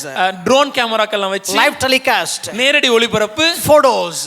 अनेक புகைப்படங்கள் and your speech. நீங்க பேசின காரியம். And you have to take photos with all the people those who are receiving that benefit. அந்த இலவச வீடு வழங்கும் திட்டத்துல பயனாளர்களோட நீங்க இருந்துக்கிட்டு ஒரு 2 புகைப்படம் எடுத்து, let's conduct in 3 cities. அத 3 நகரங்கள்ல அத நடத்த போறோம். Then what are the major cities? எதெல்லாம் பெரிய நகரம்? Okay, let's do it one in Chennai. ஒன்னு சென்னை பட்டணத்துல, and the next biggest one is Trichy. இன்னொன்னு திருச்சி பட்டணத்துல பண்ணிடலாம். Because we have some families from Trichy, let's make them happy. Trichy. ஏனா திருச்சில சில ஜனங்கள் இருக்காங்க, அவங்களுக்கு சந்தோஷம் கொடுத்துறோம். And after that we have some people from Madurai. அப்புறம் மதுரையில இருந்து அநேக ஜனங்கள் இருக்கனால we also some connection with Madurai. போதகருக்கும் மதுரைக்கும் தொடர்பு உண்டு. So let's have one in Madurai. அதனால மதுரையிலேயே ஒரு விழா நடத்திடுவோம். And automatically it will spread. அது எல்லாம் மற்றவருக்கும் அப்படி பரவிடும். So Chennai, சென்னையில, Trichy, திருச்சியில, Madurai. மதுரையில. So that we can cover all the people. அப்ப அதன் மூலமாக மொத்த தமிழ்நாட்டுக்கு இந்த ஜனங்களையும் நம்ம கவர் பண்ணிடலாம். Okay, let's do the function in Chennai. அப்ப முதல்ல சென்னையில இந்த விழாவை நடத்தணும். So what we need to do? அப்ப நம்ம என்ன செய்யணும்? Find out all the people, those who are eligible to get that free home patta. அப்போ இந்த இலவச வீடு வழங்கும் திட்டத்தின் கீழே இலவசமா கிடைக்கிற அந்த பட்டா வாங்குவதற்கு தகுதியுடைய ஜனங்கள் யாருன்னு சொல்லி முதல்ல கண்டுபிடிக்கணும். So in Chennai we have 500 people are eligible. சென்னையில ஒரு 500 பேர் இதற்கு தகுதியுடையவர்களா இருக்காங்க. Okay, bring all the 500. அப்ப அந்த 500 பேரை அழைத்து Ask them to sit in all the rows எல்லா வரிசை அவங்களை உட்கார வைத்து and find out 10 good people. அதுல ஒரு 10 நல்ல பேரை மட்டும் கண்டுபிடிச்சு 10 good people ஒரு நல்லவங்க ஒரு 10 பேர் எடுத்து and bring them on stage அவங்கள மாத்திரம் மேடைக்கு அழைத்து and let them come. அவங்க வந்து And I will give the speech. நான் அப்போ ஒரு பிரசங்கன ஒரு பேச்சு பேசி All the media, live telecast and everything. அந்த மீடியா எல்லாத்துல நேரலையில் அதை ஒளிபரப்பு And செய்து let all the 10 people come forward. அந்த 10 பேர் முன்னாடி வந்து Then I'll give him a big key. ஒரு பெரிய சாவி அவங்க கையில கொடுத்து அந்த சாவி உள்ள ஒண்ணுமே இருக்காது by the way. you can never open any home with that key. But we have a separate key inside. ஆனா அதுக்குள்ள ஒரு சின்ன உண்மையான சாவி வச்சிருப்போம். So maybe I am the CM. ஒருவேளை போதகர முதலமைச்சர் வச்சுக்கோங்க. Red CM. நமக்கு கட்சியின் கட்சி கொடி கலர் வச்சிட்டாங்க. Okay, I am the CM now. போதகரை இப்ப முதலமைச்சர் உதாரணத்தை வச்சுப்போம். Now this is the poor guy. இப்போ நான் ஒரு ஏழை I know he looks like rich but still. ஒரு ஏழையாகிய நான் வரும்போது No, he translate accordingly. ஒரு பணக்கார மாதிரி தோன்றினாலும் ஏழையாகிய வரும்போது Because he is very familiar with that MLA. ஏன்னா அந்த எம்எல்ஏக்கு அதிகமா தொடர்புடைய ஒரு நபர். So he is acting like a poor. அப்போ ஒரு ஏழை மாதிரி நின்னுட்டு And he is coming. அப்படி வந்து So now I'll give the key. அப்ப அந்த சாவியை வழங்கும் போது I'll give it. ஐயா அங்க பாரு photo. ஐயா Thank you. நன்றி ஐயா. Like no, he is just about to leave. கிளம்பும் போது Then one man will say, அப்ப ஒரு மனுஷன் sir, சொல்றாரு, put his hand. ஐயா கையை போடல ஐயா, கையை போடுங்க ஐயா. Then like this. அப்படி கையை போட்டு All are watching. எல்லாரும் பார்க்கும்போது Smile this way. Smile that way. Smile here. All are covered. Thank you. எதுக்கு கை தட்டினாங்கன்னு எனக்கு தெரியல. So now the key is given. இப்போ சாவி வாங்கியாச்சு. Like that, no, 500 people are here. இப்போ நான் 500 பேர் இங்க இருக்கோம். 10 people we have given. ஆனா ஒரு 10 பேருக்கு நேரடியா கொடுக்க. Given the speech. அங்க ஒரு பேச்சு நடக்குது. Function is over. விழா இப்ப சிறப்பா முடியுது. Tomorrow in the newspaper. நாளைக்கு செய்தித்தாள்ல Sylvain would have come in the paper. நான் ஒரு நல்ல புகைப்படத்துல நிப்பேன். So every Sylvain, no, look at my picture in paper. பேப்பர்ல பாருங்க, முதலமைச்சர் கூட நான் நிக்கிறேன், முதலமைச்சர் ஏன் கூட நிக்கிறாரு. I know CM touch was so wow. முதலமைச்சர் தொடுதல் எவ்வளவு அற்புதமா இருந்தது தெரியுமா? I was so thrilled. அப்படி புல்லரிச்சு போயிட்டேன். All are true. எல்லாமே உண்மைதான். My point is, ஆனா என் கேள்வி என்னன்னா, will that all happen to all the 500 people, those who are eligible to get that free house key? அந்த இலவச வீடு வழங்கும் திட்டத்தின் கீழே பயனாளிகளாக இருக்கக்கூடிய அந்த 500 பேருக்கும் இதே மாதிரியான அனுபவம் முதலமைச்சர் கையில இருந்து வாங்குவது, முதலமைச்சர் தொடுவது, இப்படிப்பட்ட இதே அனுபவம் கிடைக்குமா கிடைக்காதா? கிடைக்குமா? கிடைச்சிருக்குமா? Will they have it? ஆனா அவங்களுக்கு வீடு கிடைக்குமா? But will they get the home? பட்டா கிடைக்குமா? Will they get the பட்டா? பட்டா கிடைக்கும், ஆனா பக்காவான அந்த எக்ஸ்பீரியன்ஸ் என்ன கிடைக்காம போலாம். Maybe they'll get the patta but they'll not get the experience what this person had. நமக்கு பட்டா முக்கியமா போட்டோ முக்கியமா? Today which is important for us? Do we need the home or do we need the photo? Sylvain taken all the photos ஒருவேளை Sylvan எல்லா photo எடுத்துக்கலாம். and lost the key. கடைசி அந்த சாவியை தொலைச்சிட்டாருன்னா And he went. அவர் வீட்டுக்கு போயிட்டு taking the photo. ஐயா photo இருக்கு ஐயா. My photo. ஐயா என் போட்டோ. With CM. CM ஓடு. எங்கடா வீடு? But where is the home? அந்த கீயை எங்கடா போட்ட? But where did you lose the key? ஐயோ சார் மிஸ் பண்ணிட்டேன். Sorry I missed the key. இப்போ வாடகை வீட்ல தான் இருக்கணும். And now still I have to live in a rented Function is over in Chennai. விழா சென்னையில சிறப்பா முடிஞ்சிடுச்சு. This is what happened in Acts chapter 2. இதுதான் அப்போஸ்தலர் 2ஆம் அதிகாரத்துல நடந்தது. For the devoted Jews. அது பயபக்தியுள்ள யூதர்களுக்கு. The people those who are in the upper room. மேல் வீட்டில் தங்கி இருந்தவர்களுக்கு. They have the special touch. அவங்களுக்கு ஒரு சிறப்பு தனிப்பட்ட ஒரு தொடுதல். They got the baptism of the Holy Spirit. பரிசுத்த ஆவியானவருடைய ஞானஸ்நானம். Read carefully. தெளிவா அதை வாசிச்சு பாருங்க. Peter preached. பேதுரு பிரசங்கித்தார். 3,000 joined in the church. 3000 பேர் சபையில சேர்க்கப்பட்டாங்க. When did they have such experience? இதே அந்த 3000 பேருக்கு இப்படிப்பட்ட ஒரு அனுபவம் இருந்ததா? Acts chapter 9. அப்போஸ்தலர் 9ஆம் அதிகாரம். Paul is filled by the Holy Spirit. Pavul பரிசுத்தாவினால் நிரப்பப்படுகிறார். Did he get such kind of experience? பவுலுக்கும் இதே போல ஒரு அனுபவம் இருந்ததா? No. இல்லை. Because the baptism of the Holy Spirit Pentecost of Jews has already been done. ஏனென்றால் யூதர்களுக்கான பெந்தேகோஸ்தே ஏற்கனவே 2ஆம் அதிகாரத்தில் நிறைவேறியாயிற்று. Oh, this guy has got the patta. ஐயா எனக்கு பட்டா கிடைச்சிடுச்சு. Now John is also eligible to get that one. இப்போ ஜானனாவுக்கு இந்த பட்டாவுக்கு தகுதியுள்ளவரா இருக்கிறார். Function is over. விழா முடிஞ்சிடுச்சு. CM is gone. சிஎம் கிளம்பி விட்டார். And everybody is gone. எல்லாரும் கிளம்பிட்டாங்க. And he is coming to the Panchayat Board office. இப்போ அண்ணே பஞ்சாயத்து ஆபீஸ்க்கு வராங்க. Sir, my wife was in hometown. ஐயா என் மனைவி சொந்த ஊர்ல இருந்தாங்க. She is pregnant. அவங்க மாசமா இருக்காங்க. And I went to see her. நான் அதனால அவங்கள பார்க்க போயிட்டேன். So I missed the patta. ஆகவே இந்த பட்டா வாங்குறதை Look விட்டுட்டேன். at my eligibility. ஐயா நான் பயனாளன் தானே. Maybe CM will not come. ஒருவேளை சிஎம் வராம இருக்கலாம். Maybe photos will not be taken. இல்ல போட்டோ எடுக்கப்படாம இருக்கலாம். But still he is eligible. They'll give the patta. ஆனா அவருக்கு தகுதியோட பயனாளியா இருக்கறனால அவர் கையில பட்டாவை கொடுப்பாங்க. Have you got the point? நான் சொல்ல வர சத்தியம் புரியுதா? Now இப்பொழுது CM is traveling to our town Trichy. இப்பொழுது சிஎம் நம்முடைய பட்டணமாக திருச்சிக்கு வந்துட்டாரு. திருச்சிக்கு ஒரு கையை தட்டுவோம். Let's clap for Trichy. Now CM has come to Trichy. திருச்சிக்கு வந்திருக்காரு. We are coming to Acts chapter 8. அப்போஸ்தலர் 8ஆம் அதிகாரத்துக்கு வருவோம். கொஞ்சம் நமக்கு அவங்களுக்கு கொஞ்சம் வாக்கியா தகராறு.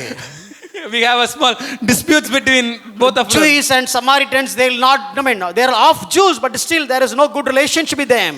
அவர்கள் பாதி யூதர்களாக இருந்தாலும் யூதர்களுக்கும் சமாரியர்களுக்கும் இடையே ஒரு நல்ல உறவு கிடையாது. So now இப்பொழுது Peter has come பேதுரு வருகிறார் and prayed. ஜெபிக்கிறார். Why Peter?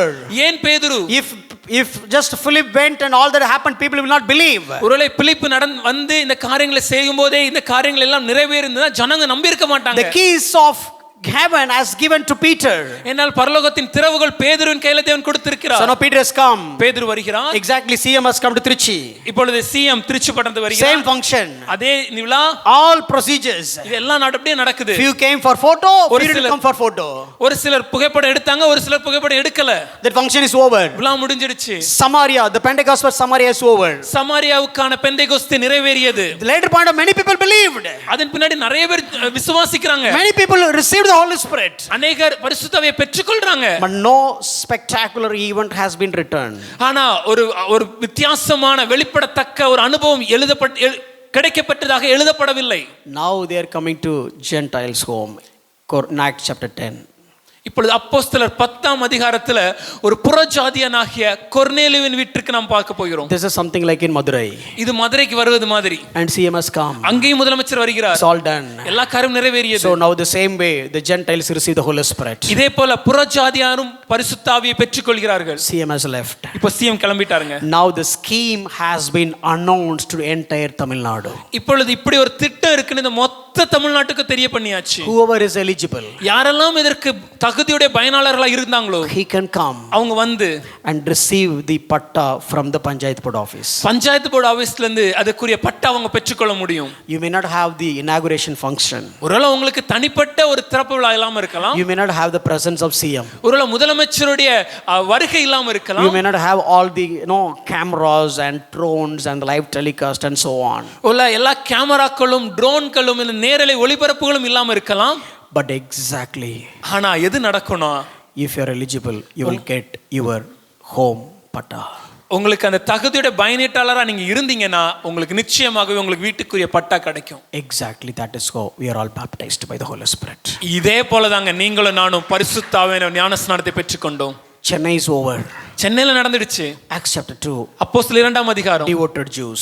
அது பயபக்தி உள்ள யூதர்களுக்கு. Acts chapter 8. அப்போஸ்தலர் 8ஆம் அதிகாரம். Trichy.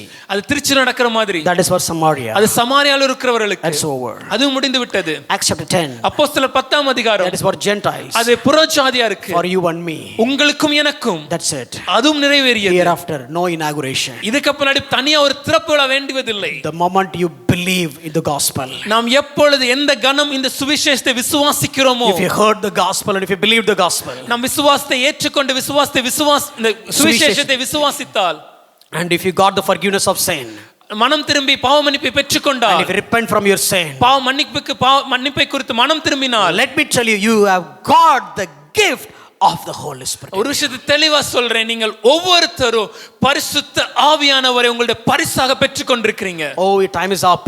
நேரமாகி விட்டது. Okay, we are going to continue next week. அடுத்த வாரம் தொடர்ந்து பார்க்க போகிறோம். Just one verse and just close. ஒரு வார்த்தையை சொல்லி முடிக்க போய். How many of you really enjoyed this?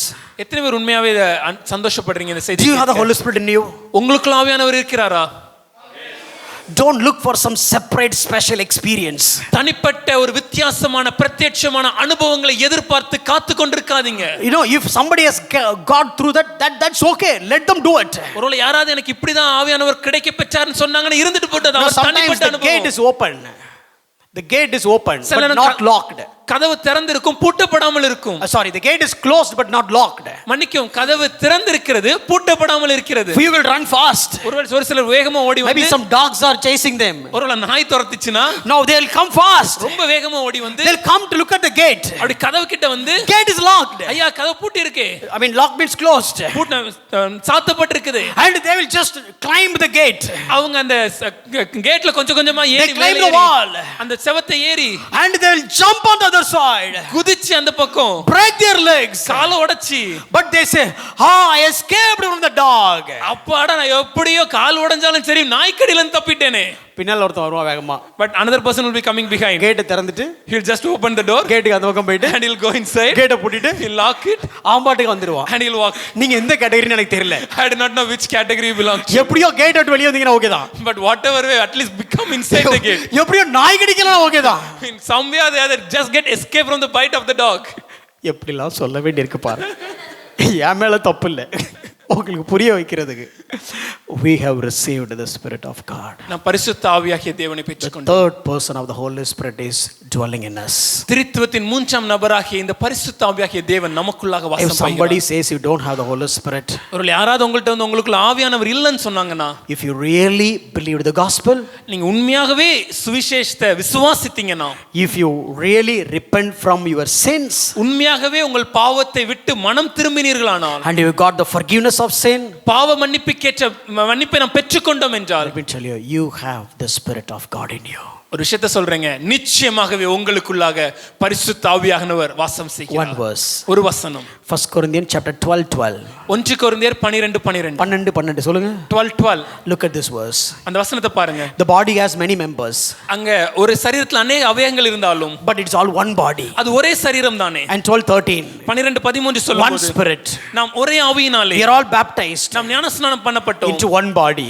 ஒரே சரீரத்திற்குள்ளாக. Let me give one illustration, finish. ஒரு எடுத்துக்காட்டு சொல்லி முடிக்கிறேன். Celine, did you take bath today? ஆமாண்ணே. இந்த கேள்வி தேவையான்னு கேட்குறியா? என்ன பண்றது, கேட்டதான் புரியும். Did you take bath today? காலையில் நான் இன்னைக்கு கண்டிப்பா குளிச்சிட்டேன். கண்டிப்பா குளிச்சிட்டியா? நல்ல விஷயம். Did you take bath your finger? விரல்களுக்கு தனியா குளிச்சோமா? குளிச்சியா? தனியா குளிக்கல, மொத்தமா குளிச்சிட்டேன். காலுக்கு? Same cut. தலைக்கு? தனித்தனியா குளிச்சியா மொத்தமா குளிச்சியா? தனித்தனியா குளிச்சோமா மொத்தமா குளிச்சோமா கேட்டா we usually take bath as a whole. If you are in the body, நீங்க சரீரத்துல இருந்தீங்கன்னா, if the body is taken bath, சரீரத்துக்காக நீங்க குளிச்சிருந்தீங்கன்னா, no, somebody will take bath only for the head. ஒரு சிலர் இருக்காங்க தலைக்கு மட்டும் குளிப்பாங்க. Somebody will never show water for their head. ஒரு சிலர் இருக்காங்க தலையை தவிர உடம்புக்கு மட்டும் தான் தண்ணி காட்டுவாங்க. No, I'm not talking about that category. அப்படிப்பட்ட குளிக்கிறதெல்லாம் சொல்லல. But if you are in the body, ஒருவேளை நீங்க சரீரத்துல இருந்தீங்கன்னா, if you take bath, ஒருவேளை சரீரத்தை நீங்க ஸ்நானம் பண்ணீங்கன்னா, even the tiny finger, அதுல இருக்கிற சுண்டு விரலா இருந்தாலும், it's also got bathed. அதுவும் வந்து ஸ்நானம் பண்ணப்பட்டது. Are you all in the body of Christ? நம்ம எல்லாரும் இயேசு கிறிஸ்துவின் சரீரத்தில் உள்ளவர்களா? Raise your hand if you are the member of the body of Christ. இயேசு கிறிஸ்துவின் சரீரமாகிய அவயத்தில் உள்ளவர் நான் என்றால் நீங்கள் கரங்களை உயர்த்தி காண்பிக்கலாம். Clap your hands and give his glory because you bathed through the baptism of the Holy Spirit. கரங்களை தட்டி தேவனுக்கு நன்றி சொல்லுங்கள், ஏனென்றால் நீங்கள் பரிசுத்த ஆவியின் ஞானஸ்நானத்தை பெற்றுக்கொண்டவர்களாக இருக்கிறீர்கள். Ephesians 4:4. எபேசியர் 4:4. One body, ஒரே சரீரம், one spirit. ஒரே ஆவியும். Sylvan, are you alive? Sylvan உயிரோட இருக்கிறேன்னு கேட்டா ஆமான்னு சொல்லுவேன். No, sometimes you somebody met an accident. ஒரு சில நேரங்கள்ல ஒருவர் ஒரு விபத்தை சந்திச்சாங்கன்னா, Maybe only this part is alive. தலை மட்டும் தான் வேலை செய்யும். All this part don't have any life. தலைக்கு கழுத்துக்கு கீழே எந்த ஒரு அசைவும் இல்லாமல் இருக்கும். But here it says, ஆனா இங்க வசனம் சொல்லும்போது one body, ஒரே சரீரம், one spirit. ஒரே ஆவியானவர். So it is a whole body. இது ஒரே சரீரம். In that body, whole spirit, one spirit. இது ஒரே ஆவியானவர். As long as you are in the body, நீங்கள் சரீரத்தோடு இணைந்திருப்பீர்களானால், assume that if I am the part of this body, ஒருவேளை இப்பொழுது போதகர் இந்த சரீரத்தோடு ஆவியானவர் வச்சுக்கிட்டீங்கன்னா, if this body has the spirit, ஒருவேளை இந்த சரீரத்துல ஜீவன் இருக்குமேயானால், I do also have the spirit. அதே ஆவியானவர் இந்த அவயவத்துக்குள்ளாகவும் இருக்கிறார். ரொம்ப சிம்பிளா சொல்ல போனா, நான் இவர் ஒண்ணா இருந்தோம்னா இவர் உயிரோட இருந்தா நானும் உயிரோட இருக்கேன்னு அர்த்தம். If we both are together as one body, if he is alive, which means I am also alive. ஒரே பாடியில நானும் இருக்கிறேன், நீங்களும் இருக்கிறீங்க. அப்ப எப்படிங்க எனக்கு மட்டும் பரிசுத்த ஆவியானவர் இருந்து உங்களுக்கு இல்லாம இருக்கும்? When we claim that we are all belonging to one body of Christ, and when one person says I have spirit and the other person says I don't have spirit, how does it make sense?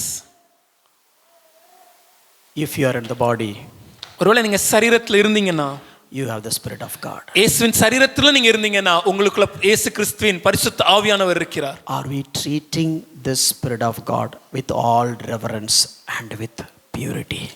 இந்த பரிசுத்த ஆவியாகிய தேவனை எல்லா கனத்தோடும் எல்லா பயபக்தியோடும் ஒரு கற்புள்ள சிந்தனையோடும் நம்ம கையாளுகிறோமா இல்ல நடத்துகிறோமா? And what kind of experience Christians will have? எந்த விதமான அனுபவங்கள் கிறிஸ்தவத்துக்குள்ள இருக்கிறது? We will not have the experience of baptism of the Holy Spirit in a spectacular manner, but we will be having the filled by the Spirit of God experience on the regular basis.